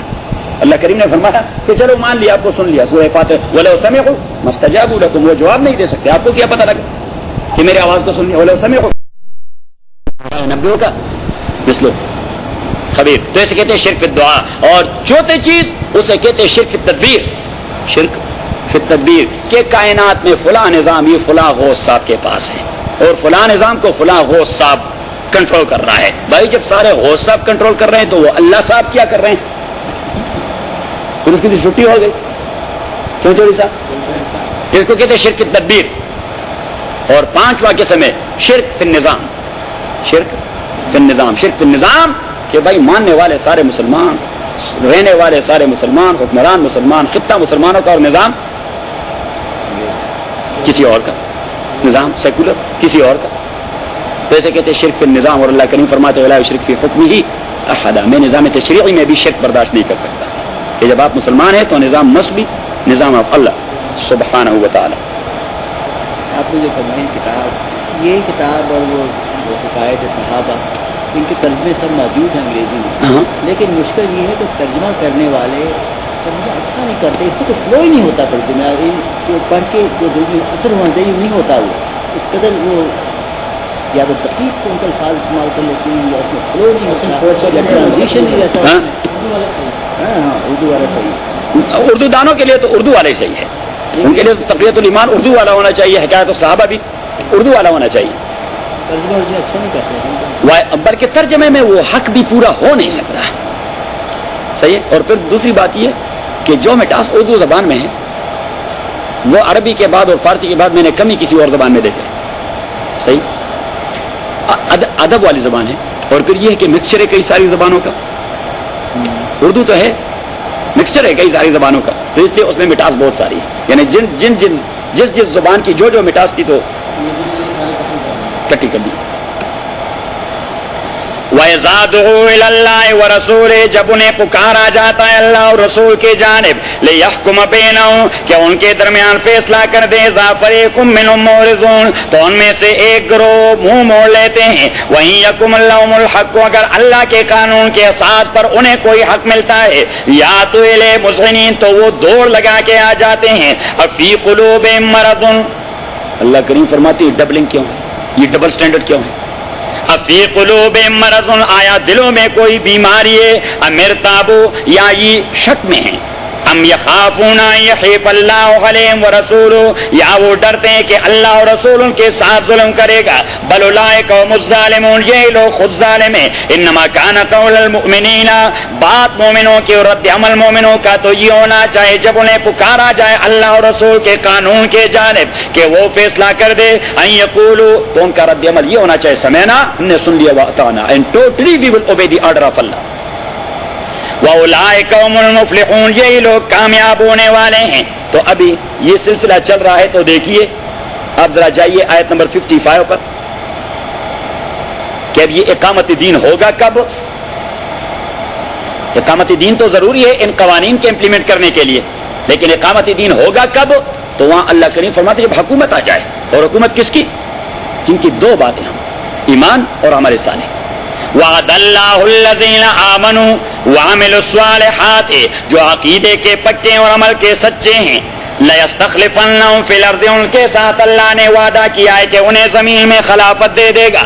كَمَا اسْتَخْلَفَ الَّذِينَ مِن قَبْلِهِمْ, جس طرح اگلوں کو دیا تھا. وَلَيُمَكِّنَنَّ لَهُمْ دینہم الذی ارتضی لہم، ان کے لیے وہ دین جو اللہ نے پسند کیا تھا اس کو قوت دے دے گا. وَلَيُبَدِّلَنَّهُم مِّن بَعْدِ خَوْفِهِمْ أَمْنًا، اور ان کو اللہ کریم خوف کے بعد امن دے دے گا، خوف کے بعد امن دے دے گا. تو یہ اب جائیے آیت نمبر 58 پر، پھر آداب معاشرت کی بات، اور اس آیت کا تعلق ہے آیت نمبر 31. واپس جائیں. وَقُلْ لِلْمُؤْمِنَاتِ يَغْضُضْنَ مِنْ أَبْصَارِهِنَّ، دیکھ لیا، اسی میں جائیں، آگے چلے جائیں. او ما ملکت ایمانہن او التابعین غیر اولی الاربۃ من الرجال او الطفل الذین لم یظہروا علی عورات النساء، کہ وہ جو نفسیاتی مریض ہے ان سینس کہ وہ ان چیزوں کو جانتے نہیں، یا بچے ہیں یا آپ کی کنیزیں ہیں، اگر ان کے سامنے خواتین کے پنڈلیاں یا ہاتھ یا یہ ظاہر ہو جائیں تو نو پرابلم، یا پیٹ یا پیٹھ یا گردن یا حلق یا سینہ تو نو پرابلم. بات میں آ گئی. تو اس آیت کا تعلق اسی سے. آپ دیکھیں، یا ایھا الذین آمنوا، او ایمان والو، لیستاذنکم الذین ملکت ایمانکم، آپ سے اجازت لیتے رہے وہ کنیزیں جس کے آپ مالک ہیں. کب اور کون؟ والذین لم یبلغوا الحلم، اور وہ بچے جو ابھی تک بلوغت تک نہیں پہنچے تو وہ بھی اجازت لے لیں جب گھر میں آئیں. کتنے بار؟ ثلاث مرات، 3 بار. 3 بار ایٹ ونس نہیں، یعنی 3 اوقات. ثلاث مرات میں 3 اوقات. من قبل صلاۃ الفجر، نماز فجر سے پہلے جب ابھی تک آپ اٹھتے نہیں. وحین تدعون ثیابکم من الظہیرہ، اور جب آپ قیلولہ کرتے وقت ایٹ نون ٹائم. ظہیرہ مین نون ٹائم، جب نون ٹائم میں آپ اپنے کپڑے اتارتے ہیں، کیونکہ عربوں کا طریقہ یہ ہوتا تھا، گرم وطن تھا اور زیادہ تر وہ اون کے بنے ہوئے کپڑے پہنتے تھے، تو ان کو پسینہ بہت آتا، جب وہ لیٹتے تھے تو کپڑے اتار دیتے. صحیح. تو اللہ کریم نے فرمایا ایسی حالت میں وہ نہ آئیں آپ کو ننگے دیکھے، وہ کیا کہیں گے؟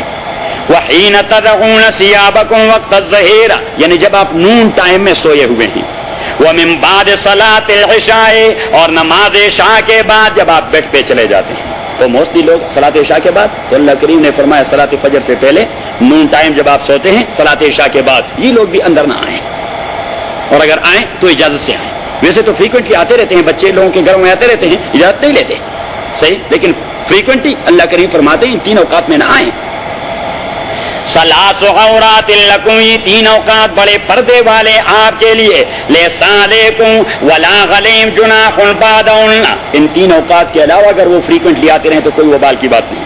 طوافون علیکم، کیونکہ یہ لوگ یہ تو چکر لگانے والے لوگ ہوتے، بچے تو چکر لگانے والے لوگ ہوتے ہیں، اس گھر سے نکلے اسی میں گئے اور اسی سے نکلے اسی میں گئے. بعضکم علی بعض کذالک یبین اللہ، اس طرح بیان کرتا ہے اللہ تعالیٰ آپ لوگوں کے لیے الآیات، احکام اور آداب معاشرت. واللہ علیم الحکیم. واذا بلغ الاطفال، اب اللہ کریم فرماتے ہیں کہ بچے تو فریکوینٹلی آتے رہتے ہیں لیکن بچوں نے بھی بالغ ہونا ہے. So the moment they attain age of puberty, so they would be dealt as بالغین. پھر ان سے کہتے ہیں کہ بیچے ابھی آپ نہ آئیں. وَإِذَا بَلَغَ الْأَطْفَالُ مِنْكُمُ الْحُلُمَ، اور جب پہنچ جائے بچے آپ میں سے الحلم، بلوغت کو. حلم کا معنی، حلم اصل میں کہتے ہیں وہ سیکسول ڈریم کو. تو سیکسول ڈریم آدمی کو کب؟ جب بالغ ہو جائے. فَلْيَسْتَأْذِنُوا كَمَا اسْتَأْذَنَ الَّذِينَ مِنْ قَبْلِهِمْ، تو وہ بھی اجازت لے لیں اسی طرح جس طرح وہ بالغ اجازت لیتے رہے داخل ہوتے وقت جو ان سے پہلے تھے. كَذَلِكَ يُبَيِّنُ اللَّهُ لَكُمْ آيَاتِهِ، اسی طرح اللہ تعالیٰ آپ کو بیان کرتا ہے آیات اور احکام. وَاللَّهُ عَلِيمٌ الْحَكِيمٌ. وَالْقَوَاعِدُ مِنَ النِّسَاءِ، اور بوڑھی عورتیں. قواعد من النساء، بوڑھی عورتیں. والقواعد من النساء، اور بوڑھی عورتیں. اللاتی، وہ لا یرجون نکاحا، جو امید نہیں رکھتی نکاح کی، یعنی وہ ان پہ جو زمانہ گزر گیا ہے. لا یرجون نکاحا، امید نہیں رکھتی، یعنی مینز وہ آئسات ہو گئی. ان کو شریعت میں کہتے ہیں آئسات. آئسات مین نا امید عورتیں، آئسات. فلیس علیہن جناح، تو نہیں ہے ان پر کوئی وبال ان یضعن ثیابہن، اگر وہ رکھ کے گھر میں ثیابہن اپنے خمار برقع، اگر وہ صرف دوپٹے میں آئے نکل آئیں تو اللہ کریم فرماتے ہیں ان کے لیے کوئی وبال نہیں. وہ تو بوڑھی عورت ہے 70 سالہ، وہ بوڑھی عورت ہے 70 سالہ، صرف ایک چادر سادہ سی جو اوڑی ہوئے، دیٹس سفیشینٹ، دیٹس انف. بات میں آ گئی. لیکن اللہ کریم نے ایک قید رکھ دیا کہ غیر متبرجات بزینہ، وہ اپنے بیوٹی کو ڈسپلے نہ کرے. اگر انہوں نے بیڑا غرق کر دیا کسی بیوٹی پارلر میں، بوڑھی عورت ہے لیکن اس نے اپنا بیڑا غرق کر دیا ہے کسی بیوٹی پارلر میں، صحیح، تو his case will be that of a virgin. صحیح ہے، کنواری کی طرح اس نے بھی پورے کا پورا پردہ کرنا ہے، کیونکہ اس سے بھی فتنے ابھرتے ہیں. صحیح، کچھ لوگ ایسے ان سے بھی گزارا چلتا ہے. وَأَن يَسْتَعْفِفْنَ خَيْرٌ لَّهُنَّ، اور یہ کہ وہ اللہ کریم فرماتے اب ہوتی ہے قانون کی بات، یہی وہ بات کہ وہ ہوتی ہے قانون اور قضا کی بات، کہ قضا تو ان کے لیے یہی ہے کہ اگر وہ صرف ایک سمپل چادر اوڑھ کر نکل آئے تو دیٹس اوکے، ان کے لیے اجازت ہے، لیکن ود اے کنڈیشن کہ غیر متبرجات بزینہ، ایڈورمنٹ نہ ہو، ہاں، بیوٹی ڈسپلے نہ کریں، بیوٹی ڈسپلے نہ کریں. اور پیچھے کہہ دیا یہ ہوتی ہے دیانت والی بات کہ وَأَن يَسْتَعْفِفْنَ خَيْرٌ لَّهُنَّ، اگر وہ اس چیز کو اوائڈ کریں تو یہ اچھی بات ہے. وَأَن يَسْتَعْفِفْنَ خَيْرٌ لَّهُنَّ، کیونکہ یہ پردہ صرف اس کے لیے نہیں کہ فتنے رکوائے جائیں، فتنے، یہ ڈگنیٹی ہے وومن کا. شریعت اسلامیہ میں یہ دیانت کا مسئلہ ڈگنیٹی کے لیے ہوتا ہے. وَأَن يَسْتَعْفِفْنَ خَيْرٌ لَّهُنَّ، اور یہ کہ وہ اوائڈ کریں بے پردگی کو، یہ ان کے لیے بہتر ہے. وَاللَّهُ سَمِيعٌ عَلِيمٌ. لَيْسَ عَلَى الْأَعْمَى حَرَجٌ وَلَا عَلَى الْأَعْرَجِ حَرَجٌ وَلَا عَلَى الْمَرِيضِ حَرَجٌ. یہ اب اللہ کریم ڈسیبل کے حقوق ذکر کر رہے ہیں یا رشتہ داروں کے، کہ کچھ لوگ ہوتے ہیں جسے کہتے ہیں ڈیزرونگ، کیا کہتے ہیں؟ Deserving people. تو اللہ کریم فرماتے ہیں ڈیزرونگ پیپل، ان کے لیے کچھ ریلیکس ہونا چاہیے، قانون میں کچھ کنسیشن ہونا چاہیے. آپ ذرا ان کے لیے ریلیکس ہیں، تو وہ کون ہیں؟ لیس علی الأعمى حرج، نہیں ہے نابینا پر کوئی وبال، ولا علی الأعرج حرج، اور نہ پیرالائز پر کوئی وبال، ولا علی المریض حرج، اور کرانک بیماری کے مریض پر کوئی وبال، ولا علی انفسکم، اور نہ آپ پر کوئی وبال. تو they are equal to you. جب اللہ کریم نے کہہ دیا کہ آپ پر بھی کوئی وبال نہیں ہو، ان تین قسم پر بھی، ان تاکلوا من بیوتکم، آپ اپنے گھر سے کھاتے رہیں، کوئی آپ سے پوچھتا ہے؟ صحیح. تو اللہ کریم فرماتے deserving people has the same right at your home, کہ آپ کے ہاؤس میں ان کا حق بھی اسی طرح ہے. بھائی وہ کرانک بیماری کا جو مریض ہے اسے آپ اس طرح سمجھے کہ یہ اس کا گھر ہے، نابینا کو آپ اس طرح سمجھیں کہ یہ اس کا گھر ہے، پیرالائز کو آپ اس طرح سمجھیں کہ یہ اس کا گھر ہے. وَلَا عَلَىٰ أَنفُسِكُمْ أَن تَأْكُلُوا مِن بُيُوتِكُمْ، کہ آپ کھائیں اپنے گھروں سے، او بیوت آبائکم، یا آپ اپنے باپ کے گھر سے کھایا کریں. تو باپ کے گھر میں جا کر کوئی امریکن سوسائٹی کے متعلق اللہ تھوڑا بیان کر رہا ہے کہ آپ نے کتنا رہنا ہے، یو ہیو ٹو پیرنٹ، صحیح، اور آپ کا اتنا خرچہ آئے گا بورڈنگ اینڈ لاجنگ، اور اتنا آئے گا فیڈنگ کا. یہاں تو یہ کرتے ہیں کہ نہیں کرتے؟ جاوید صاحب مجھے بتایا گیا کہ یہ کرتے ہیں. حالانکہ شریعت اسلامیہ میں کہ باپ کے گھر میں جا کر جو کچھ آپ نے کھانا ہے کھاتے رہیں، جو کچھ آپ نے سیدھے بس فریج پر جا پہنچے، صحیح، اور کچن میں. او بیوت آبائکم، یا اپنے آبا کے گھروں سے، او بیوت امہاتکم، یا ماؤں کے گھروں سے، او بیوت اخوانکم، یا بھائیوں کے گھروں سے، او بیوت اخواتکم، بہنوں کے گھروں سے، او بیوت امامکم، چچاؤں کے گھروں سے، او بیوت حماتکم، پھپھیوں کے گھروں سے، او بیوت اخوالکم، ماموں کے گھر سے، او بیوت خالاتکم، خالاؤں کے گھر سے، او ما ملکتم مفاتحہ، یا اس گھر سے جس کی چابیاں آپ کو دے دی گئی ہیں. چودھری صاحب جب پاکستان جاتا ہے تو کسی کو چابی دے دیتا ہے، تو اب آدمی وہاں دیکھے کہ وہاں چلے جائے اور جو کچھ بھی کھانے کا ملتا رہے تو کھاتا رہے. چابیاں کیوں دیں چودھری صاحب؟ صحیح ہے. اور مام تو چودھری صاحب کے گھر میں بہت سارے فروٹ لگے ہوئے ہیں، صحیح، یہ اگر، لیکن یہ خدا کا بندہ فروٹ کے موسم میں پاکستان نہیں جاتا، یہ تب جاتا ہے جب وہاں کھانے کچھ نہیں رہتا، تو پھر چابیاں کسی کو دے دیتا ہے. ہمارے گھر کا ذرا خیال کریں. اور ماں کو پانی بھی دیتے ہیں اور اصل میں وہ چابی دے رہتا ہے جب پودوں کو صرف پانی کی ضرورت ہوتی ہے. او ما ملکتم مفاتحہ، یا وہ جو مالک بن گئے ہیں، کنٹرولر بن گئے ہیں آپ اس کے چابیوں کی، او صدیقکم، یا آپ کے کارڈیل اور جو فامبیڈتا پیور ہارٹ، جگری دوست جسے کہتے ہیں، او صدیقکم، کہ جن کا اوڑھنا بچھونا ایک ہوتا ہے، صحیح، ہم پیالہ اور ہم نوالا، لنگوٹیا یار. تو لنگوٹیا یار اسی کے گھر میں جا کر بس سیدھے فریج پر پہنچ جائیں اور کچن میں پہنچ جائیں. اس سے آپ کو درخواست تھوڑی لکھنی ہے کہ بھائی ذرا پانی دے رہے، بھائی کیا پانی دے رہے، وہاں جا کے جوس پیئے. لیس علیکم جناح ان تاکلوا جمیعا. تو چودھری صاحب ابھی اگر ہم آپ کے گھر پر آ جائیں گے تو پوچھیں گے نہیں، صحیح ہے، یہ لنگوٹیا ہے. لیسا علیکم جناح، نہیں ہے آپ پر کوئی وبال ان تاکلوا جمیعا، کہ آپ ایک ساتھ کھائیں. ایک ساتھ کھانے کا ایک مفہوم تو یہ ہے کہ آپ اپنے دوست کے گھر گئے، باپ کے گھر گئے، ماں کے گھر گئے، بھائی کے گھر گئے، تو آپ نے ویٹ کرنا ہے، چلو وہ آئیں گے تو ایک ساتھ کھائیں گے. بھائی آپ بھوکے آپ کھائیں، وہ آ کے کھائیں رہیں گے. ایک معنی تو یہ ہے کہ آپ پہ کوئی وبال نہیں کہ اس کے ساتھ کھائیں یا اپنے علیحدہ کھائیں. اور دوسرا معنی یہ کہ آپ ایک تالی سے کھائیں، علیحدہ پلیٹ میں ڈالیں، دونوں جائز ہیں. لیسا علیکم جناح ان تاکلوا جمیعا، کہ آپ ایک ساتھ کھائیں، او اشتاتا یا علیحدہ کھائیں. فاذا دخلتم بیوتا، لیکن اللہ کریم فرماتے ہیں کہ دیکھیے قانون میں یہ کنسیشن تو میں نے ڈال دیا، لیکن آداب یہ نہیں کہ بھائی کے گھر گئے تو وہاں سلام کا ادب بھی چھٹ گیا، نہیں، وہ سلام تو مسٹ. فَإِذَا دَخَلْتُمْ بُيُوتًا فَسَلِّمُوا عَلَىٰ أَنفُسِكُمْ، جب بھی آپ گھروں میں داخل ہو جائیں، فَسَلِّمُوا عَلَىٰ أَنفُسِكُمْ، تو اپنے اوپر سلام ڈالیں. اللہ کریم فرماتے ہیں اگر وہاں کوئی ہو نہیں، بھائی کا گھر ہے، آپ اس طرح بے دھڑک اندر داخل ہو جاتے ہیں، کوئی بھی نہیں گھر میں، لیکن سلام از مسٹ، کوئی ہے نہیں کس پر سلام ڈالیں. اللہ کریم نے وسلموا علی انفسکم، اپنے اوپر سلام ڈالیں، کہہ دیں السلام علیکم اور خود ہی کہہ دیں وعلیکم السلام ورحمۃ اللہ وبرکاتہ، کیونکہ السلام علیکم مانا کیا یو مسٹ بی پیس. اللہ کریم آپ کو پرامن رکھیں. تو آپ کا اپنے لیے دعا پسند نہیں؟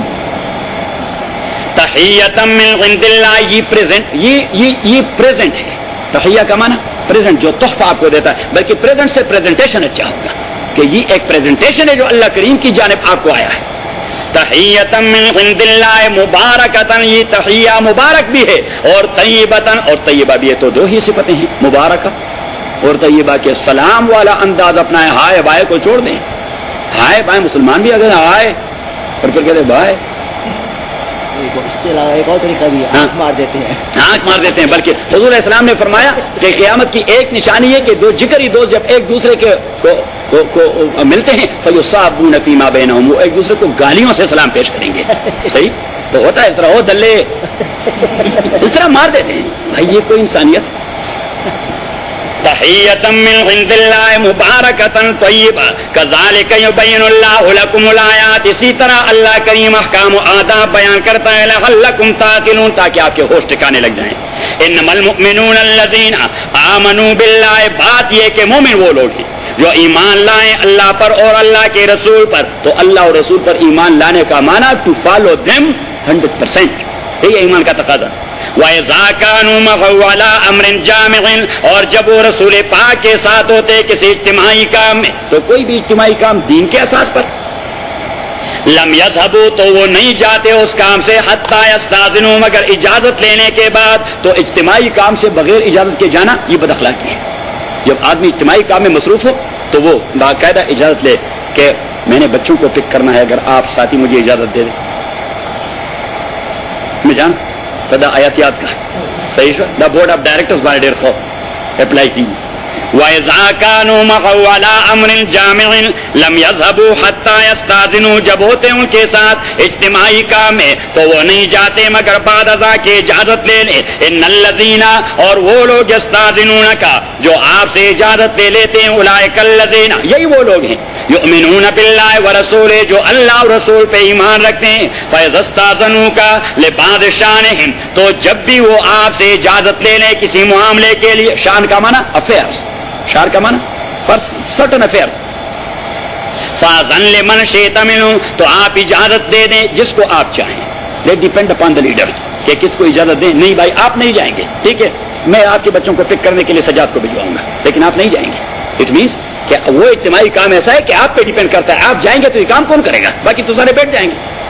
بات ذہن میں آ گئی؟ تو یہاں اللہ کریم نے رسول پاک صلی اللہ علیہ وسلم کو لا آف امیونٹی کے حوالے سے استحقاق دے دیا کہ فاذن لمن، تو یہ ہر ایک لیڈر کا استحقاق ہے جو شرعی لیڈر ہو. فاذن لمن شئت منہم، اب اللہ کریم نے فرمایا جس کو اجازت دے دی، جس کو تو وہ ریوارڈ سے تو محروم ہو گیا، کیونکہ ریوارڈ تو ان کو ملے گا جو کام کرتے ہیں. تو اللہ کریم نے اس لیے فرمایا واستغفر لهم اللہ، ان کے لیے اللہ سے بخشش مانگا کرو، کیونکہ بہتر تو ان کے لیے تھا کہ یہاں رہتے، تو وہ اجتماعی کام سے انفرادی کام پہ چلے گئے. واستغفر لهم اللہ ان اللہ غفور رحیم. لا تجعلوا دعاء الرسول بینکم کدعاء بعضکم بعضا. اب دیکھیے میں بھی کہتا ہوں کہ بھائی فلاں دن آپ سب لوگ آ جائیں، کوئی اہمیت دے دیتا ہے کوئی نہیں دے دیتا. بھائی امام صاحب نے کہا چلو بھائی امام صاحب روزانہ کہتے ہیں فلاں آ جائے فلاں آ جائے، صحیح، لیکن اللہ کریم فرماتے پیغمبر کہہ دیتا ہے کہ آپ سب لوگ فلاں دن آ جائیں. تو یہ عام آدمی کی پکار نہیں، پیغمبر کی پکار ہے. نہیں آؤ گے تو جان کے لالے پڑ جائیں گے، نہیں آؤ گے تو میں تھپڑ ماروں گا. حضور نے حکم دیا تھا آپ نہیں آئے، ایک معنی دعا الرسول کا یہ ہے، اور دوسرا معنی یہ ہے کہ لا تجعلوا دعاء الرسول کا دعائے بعضکم بعضا، جب آپ پیغمبر سے بات کرتے ہیں تو اس سے اس ٹون میں بات نہ کریں جو آپ ایک دوسرے سے کرتے ہیں، کیونکہ معاشرے کچھ آداب ہوتے ہیں، باپ سے بات کرنے کا طریقہ کچھ اور ہوتا ہے، بڑے بھائی سے بات کرنے کا طریقہ ذرا زور سے کچھ اور ہوتا ہے، چھوٹے سے بات کرنے کا طریقہ کچھ اور ہوتا ہے، بچے سے بات کرنے کا طریقہ کچھ اور ہوتا ہے، استاد سے بات کرنے کا طریقہ کچھ اور ہوتا ہے، اور یہاں تو یہ کچھ اور نہیں ہوتا، یہ تو وٹ ہے بس، دین واٹ، سو واٹ اور وٹ ایور۔ تو اللہ کریم نے فرمایا کہ نہیں، آداب محفوظ رکھتے ہیں۔ لا تجعلوا دعاء الرسول بینکم کدعاء بعضکم بعضا، جس طرح آپ ایک دوسرے کو پکارتے ہیں۔ قد یعلم اللہ الذین، تحقیق اللہ جانتے ہیں ان لوگوں کو، یتسللون منکم لواذا، جو کسکے نکل جاتے ہیں آپ لوگوں کے اجتماعی کام سے۔ تو اللہ کریم فرماتے ہیں جو کسکے نکل جاتے ہیں میں ان کو جانتا ہوں، نوٹس لے لیتا ہوں ان کا۔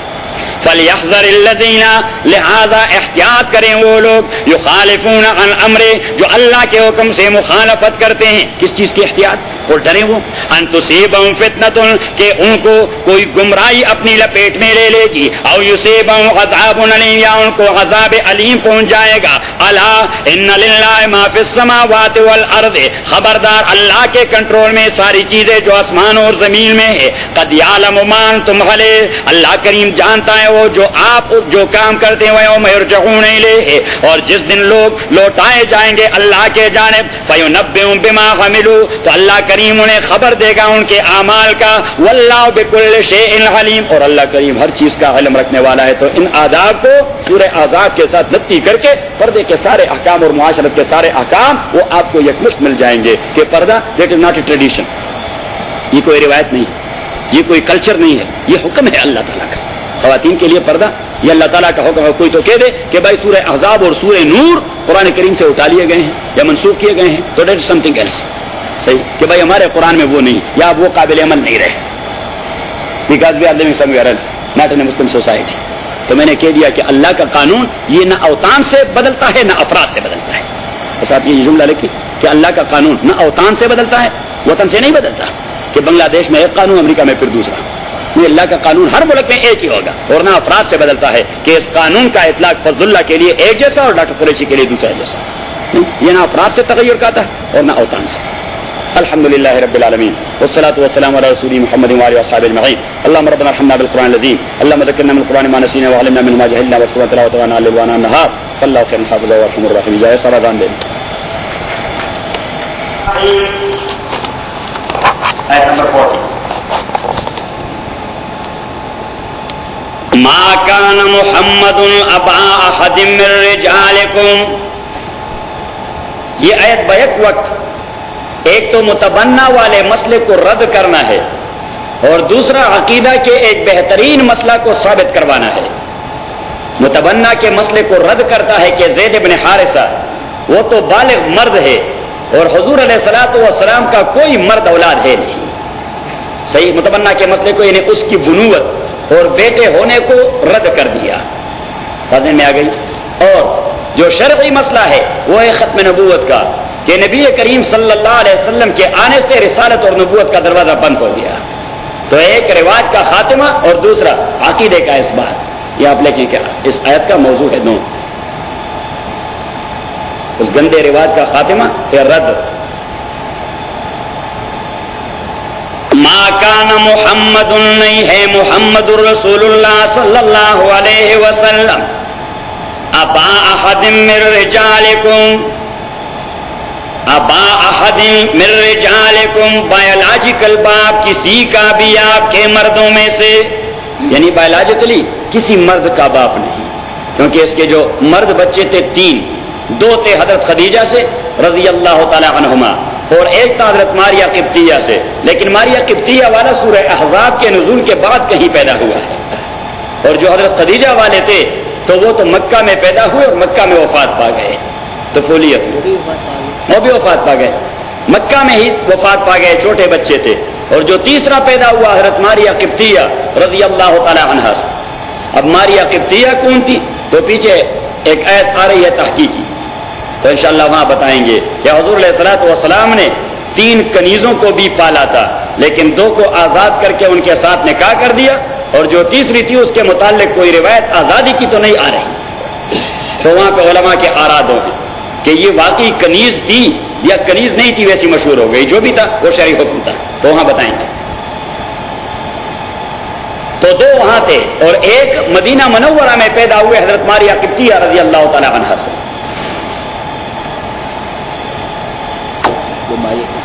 وہ ابراہیم، حضرت ابراہیم، اس کی قبر ہے وہاں، میں نے ان کو بتا دیا جنت البقیع میں اس کا قبر. اور جو وہاں تھے حضرت خدیجہ سے، ایک کا نام تھا طیب اور دوسرے کا نام تھا قاسم. اور حضور علیہ الصلوۃ والسلام کا اس لیے ایک نیک نیم مشہور ہو گیا ابو القاسم صلی اللہ علیہ وسلم. حضرت ابو ذر جب بھی ذکر کرتے ہیں کہتے ہیں قال حدثنی ابو القاسم، مجھے حضرت ابو القاسم نے یہ بتا دیا. ما کان محمد ابا احد من رجالکم، نہیں ہے محمد رسول اللہ ابا احد من. تو یہ خطاب نمبر 5 ہے مومنوں کے ساتھ، خطاب نمبر 5.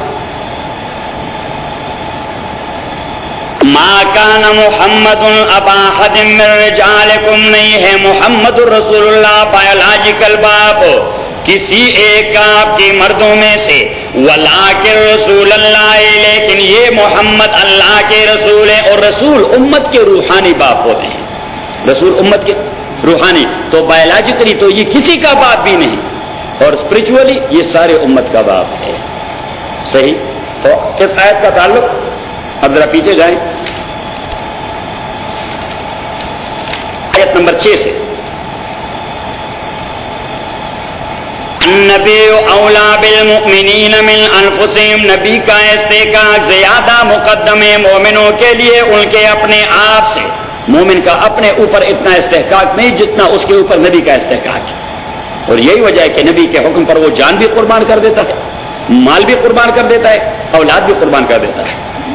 وجہ کہ اس کا استحقاق، نبی کا استحقاق اس کے ذاتی استحقاق سے بہت زیادہ ہے. النبی اولا بالمؤمنین من انفسہم وازواج امہاتہم، اور اس کی بیویاں یہ امت کی مائیں ہیں. اور یہاں پہ ابن مسعود رضی اللہ تعالیٰ کے مصحف میں آیت کا حصہ لکھا ہوا ہے، اسے کہتے ہیں قرات ابن مسعود. کیا کہتے ہیں اس کو؟ قرات ابن مسعود. تو یا تو یہ ہے کہ ابن مسعود رضی اللہ تعالیٰ عنہ کو حضور نے جو تشریح کروا دی تو وہ ان کے درمیان ڈسٹنکٹ نہ کر سکا کہ یہ تشریح کر رہا ہے یا آیت کا حصہ ہے. وہ تشریح کر رہا ہے یا آیت کا حصہ ہے. دو جگہ ہیں ایسے. آپ ذرا چلے جائیں سورہ البقرہ میں،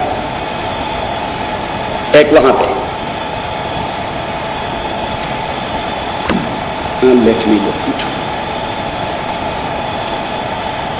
سورہ مائدہ، سورہ مائدہ بقرہ میں.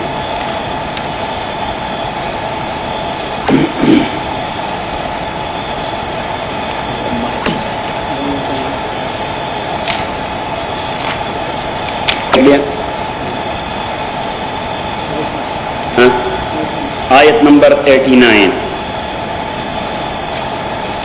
لا یؤاخذکم اللہ باللغو فی ایمانکم، اللہ کریم آپ کا گرفت نہیں کرتا باللغو فی ایمانکم، لغو حلف کے اعتبار سے.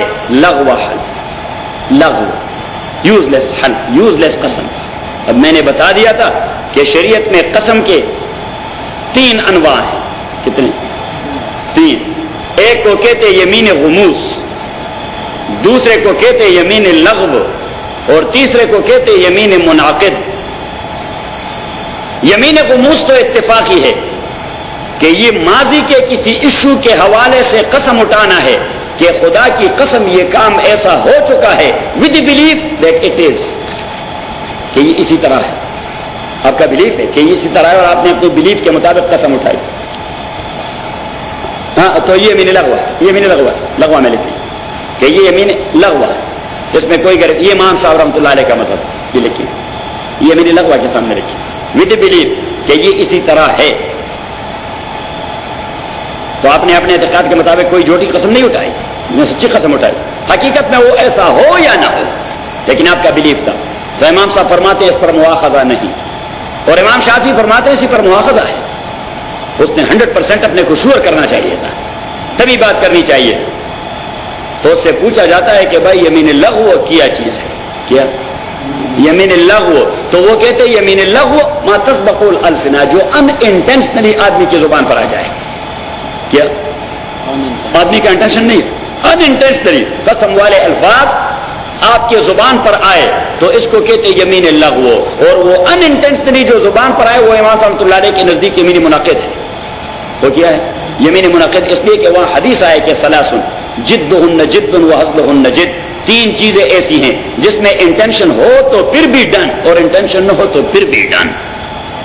صحیح. الطلاق والعتاق والیمین، ایک بیوی کو طلاق لفظ طلاق سے دے دیا، انٹینشن ہے یا نہیں ہے، یہ لفظ خود اپنا اثر دکھا دیتا ہے.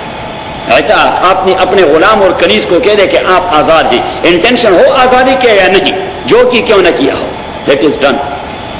اور تیسرا قسم، الفاظ قسم کے اٹھا دیے، انٹینشن ہے قسم کا یا نہیں، دیٹ از ڈن. تبھی تو ہم کہتے ہیں کہ جس طرح احادیث کو یہ بوڑھا جانتا ہے یہ کوئی اور نہیں جانتا.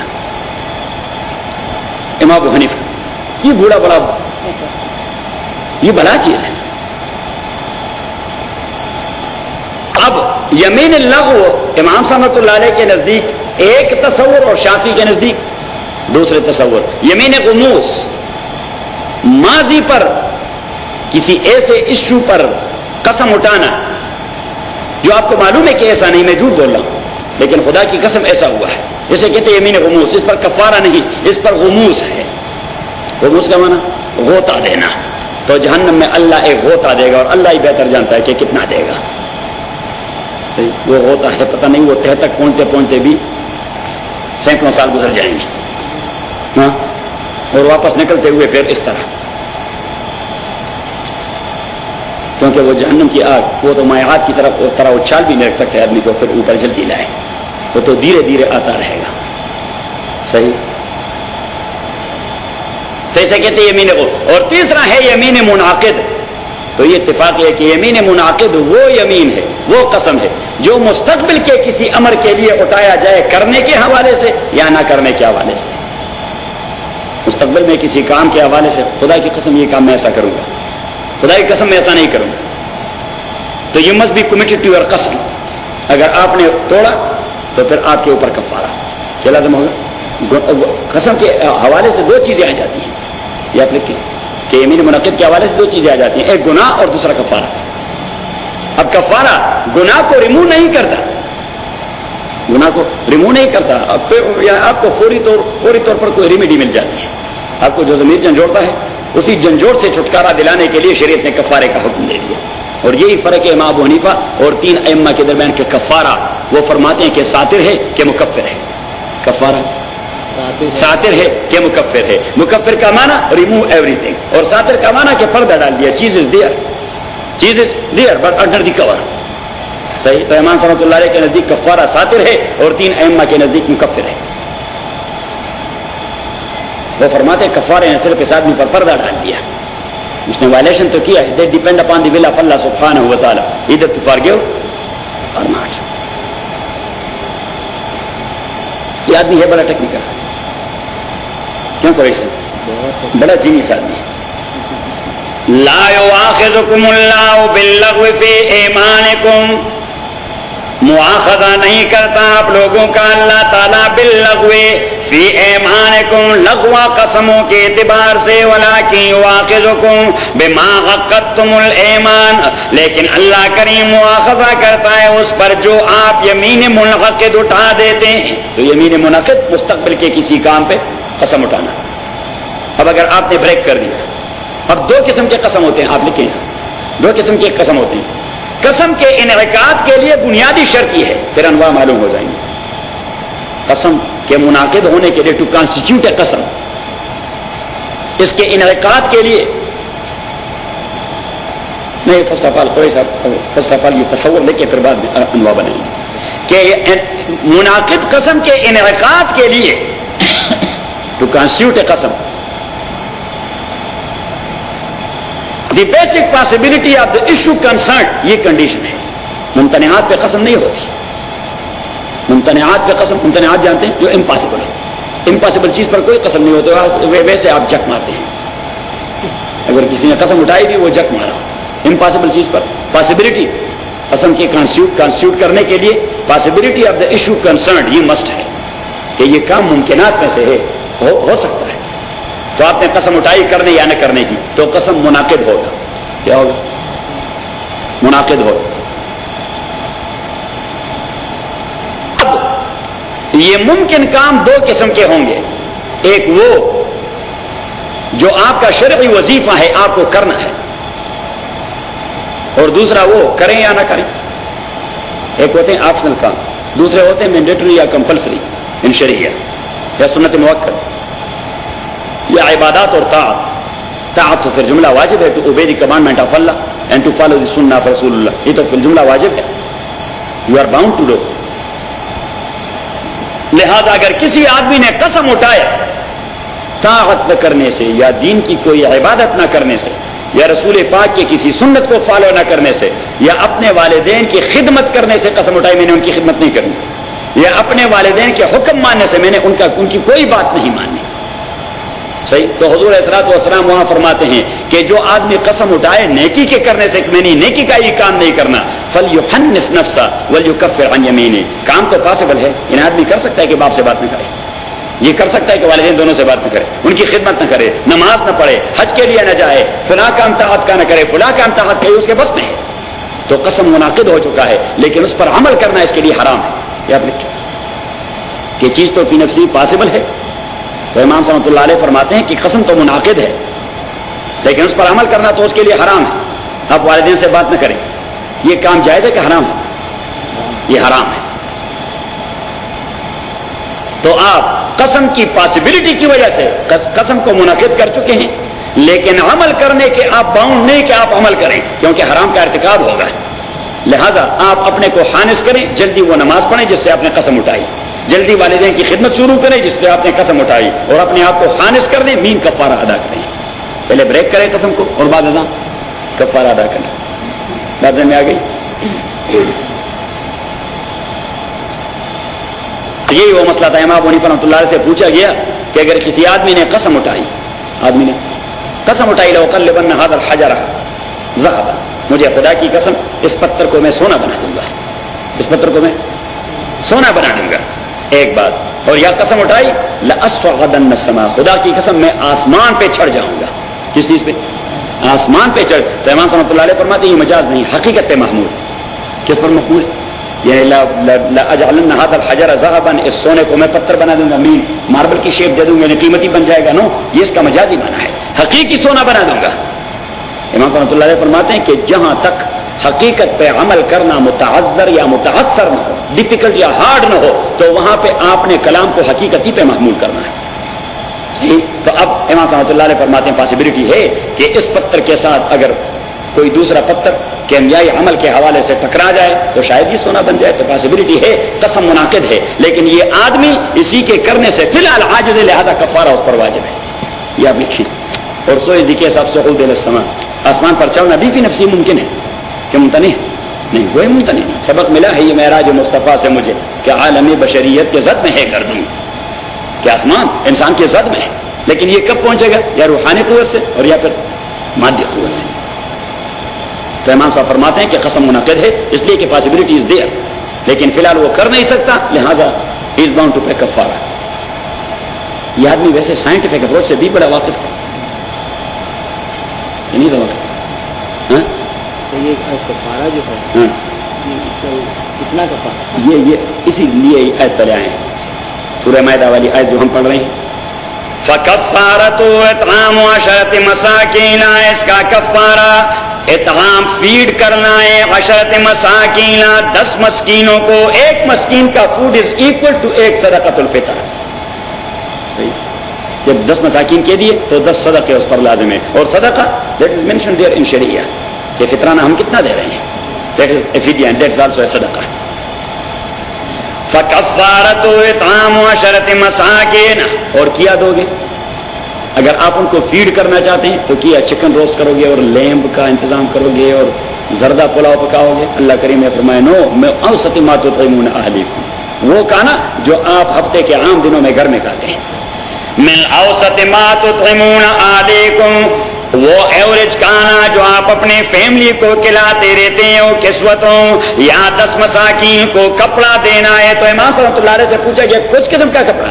تو امام صاحب رحمۃ اللہ علیہ فرماتے only a simple sheet which can cover their whole body from their neck up to their toe. صحیح.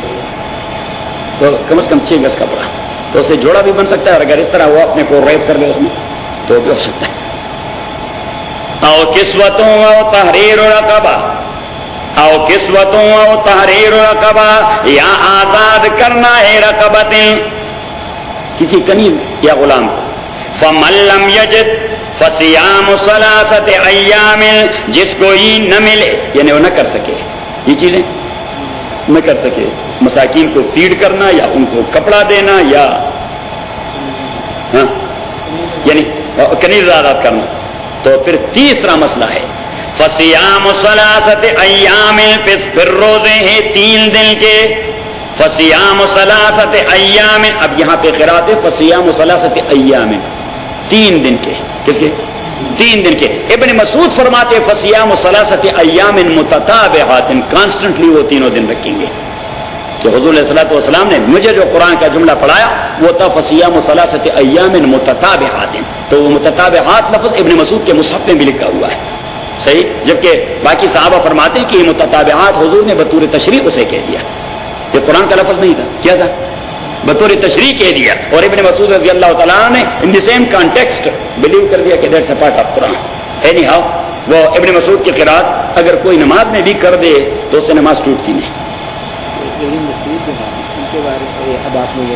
یہ معاوضتیں کی بات ہے. ہاں وہ وہاں پر کہیں گے کہ ابن مسعود کیوں کہہ رہے تھے.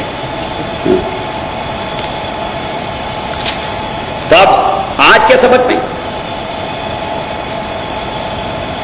آیت میں آپ کو پیچھے لے گیا تھا سورہ احزاب کی آیت نمبر 6 کی آیت نمبر 7, آیت نمبر 6 کہ النبی اولا بالمؤمنین, نبی کا استحقاق مومنوں کے لیے زیادہ مقدم ہے من انفسہم. آپ کے پاس اگر رحل نہیں تو وہ ہمارے ہاتھ سے سب بڑے خوبصورت رحل شکاگو سے منگوائے آپ کے لیے. یہاں پیچھے میں نے اس لیے رکھے کہ وہ اتنے بیوٹیفل ہیں کہ شاید کوئی اٹھا کر گھر لے جائے, کیونکہ دیکھتے ہی حامد جان نے کہہ دیا کہ گھر لے جانے کی اجازت ہے. رات وہ لے آئے تو اس نے کہا گھر لے جانے کی اجازت ہے.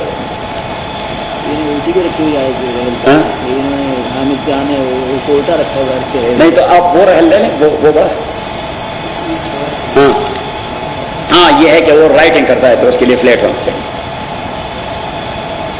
وازواجو امہاتہم, اور اس کی بیویاں امہاتہم, ان کی مائیں ہیں. تو ابن مسعود نے یہاں قرات کر دی وہو ابو لہم, اور محمد ساری امت کے باپ ہیں, اس کی بیویاں ساری امت کی مائیں ہیں. وہ ہوا ابو لہم, اور ابن مسعود فرماتے ہیں کہ حضور نے مجھے بتا دیا قرآن آیت کہ وہ ہوا ابو لہم, رسول پاک ساری امت کے باپ ہیں.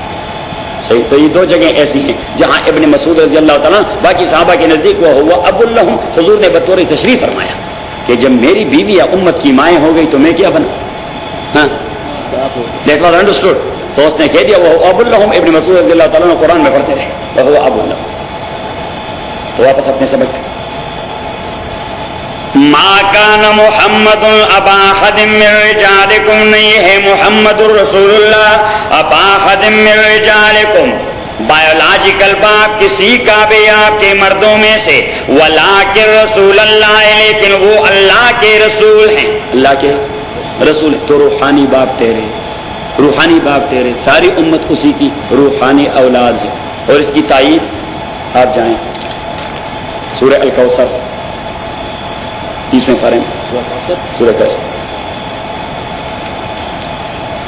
اِنَّا أَعْطَيْنَاكَ الْكَوْثَرَ, جب حضور پاک صلی اللہ علیہ وسلم کا دوسرا بیٹا, اب حضور علیہ السلام کا دوسرا بیٹا حضرت طیب وہ بھی وفات پا چکا, قاسم بھی وفات پا چکا مکہ میں. تو مکہ میں حضور علیہ السلام کے صف اول کے دشمن تھے عاص بن وائل, بنو سہم کے چیف تھے. بنو سہم بہت بڑا قبیلہ ہے, انہی کے سردار تھے عاص بن وائل السہمی. عاص بن وائل السہمی جو حضور کو بڑا ٹارچر کرتے تھے, بڑی تکلیفیں طنز کرتے تھے حضور علیہ السلام. صحیح. تو اس نے اپنی میٹنگ میں جہاں سردار سارے بیٹھے تھے, سرداروں کا کام کیا ہوتا ہے, وڈیروں کا کیا کام ہوتا ہے, لوگوں کے ٹٹے اڑانا, طنز کرنا. گوسپ کرنا، اور گوسپ ان اے سینس کہ انسان کو انسان نہ سمجھے، صحیح، ان کے ٹٹے اڑائیں، اور خصوصاً مولوی کے ٹٹے اڑانا، اس سے کے بغیر تو سوسائٹی بنتی نہیں، صحیح۔ آج کے بھی جاگیردار اور سرمایہ دار اور بے دین لوگ جہاں بھی جمع ہو جاتے ہیں، ان کا موضوع باز کیا ہوتا ہے؟ ملا، کیا ہوتا ہے؟ مولوی۔ ہاں یہ مولوی مولوی نے بہت تنگ کیا۔ میں نے ایک بار اسمبلی میں ساروں کا بیڑا غرق کر دیا، میں نے ساروں کا بس ملا اور ملا اور ملا اور، تو کبھی ایک بار مجھے وہاں اسمبلی کے ایک ممبر نے کہہ دیا کہ قاضی صاحب کبھی کبھار تو آپ بھی اس طرح نجی محفلوں میں مولوی کے خلاف بولتے ہیں، مولوی کے خلاف بولتے، تو میں نے اسے لطیفہ سنا دیا۔ میں نے کہا کہ ایک ہندو تھا، کیا ہندو، وہ قبلہ روح ہو کے پیشاب کر رہا تھا، تو ایک مسلمان نے اسے دیکھا تو اس نے مارنا شروع کر دیا، بدبخت آپ کو پتہ نہیں اس طرح ہمارا قبلہ ہے، آپ کیوں اس طرح پیشاب کرتے ہیں؟ تو اس نے معذرت کی کہ مجھے یہ پتہ نہیں تھا، مجھے معاف کر دو، آئندہ ایسا نہیں کروں۔ دوسرے دن وہ ہندو آ رہا تھا اور وہ مسلمان قبلہ روح ہو کے پیشاب کر رہا تھا، تو ہندو نے اسے کہا، وہ ہمارے پشتوں میں کہتے ہیں نائکا، ہمارے پشتوں میں ہندوؤں کے متعلق مشہور تھا کہ مسلمان کو کہتے ہیں نائکا، کہ نائکا، صحیح، یہ وہ اردو والا اور پنجابی والا نائکا نہیں، وہ نائکا تو بڑی خبیث چیز ہے، اللہ رحم فرمائے، جو لڑکیوں کو پالتی ہے اور گندے کام کرواتی ہے، صحیح، وہ اخبارات میں کبھی ہاں، لیکن ہمارے ہاں نائک اصل میں زمین کا جو مالک ہوتا ہے اس کو اپنے کسان نائک کہتے ہیں، صحیح۔ تو اس نے کہا کہ نائکا، اس نے کہا کل تو آپ نے میرا بیڑا غرق کر دیا تھا مارتے مارتے کہ میں اس جانب پیشاب کر رہا تھا، آج تو آپ خود ہی کر رہے ہیں۔ اس نے جلدی سے اپنا ناڑا باندھا اور پھر اس کو مارنا شروع کر دیا کہ آپ نہیں کرو گے، میں مرواؤں گا، اور ہمارا اپنا قبلہ ہے، اس طرف کریں یا اس طرف کریں، صحیح۔ تو میں نے کہا کہ بھائی مولوی میرا اپنا گروپ ہے، میں اس کے متعلق اچھا کہوں یا برا، آپ نے کچھ نہیں کہنا، صحیح، کیونکہ آپ کا کہنا وہ ملافائڈ انٹینشن پر ہوتا ہے، صحیح، اور میرا والا بونافائڈ ہوتا ہے، اس لیے کہ ملا تو میں بھی ہوں کہ نہیں، ہاں۔ تو عاص بن وائل السہمی اس نے کہہ دیا کہ چلو ایک بچہ تھا، شاید مشن اسی کے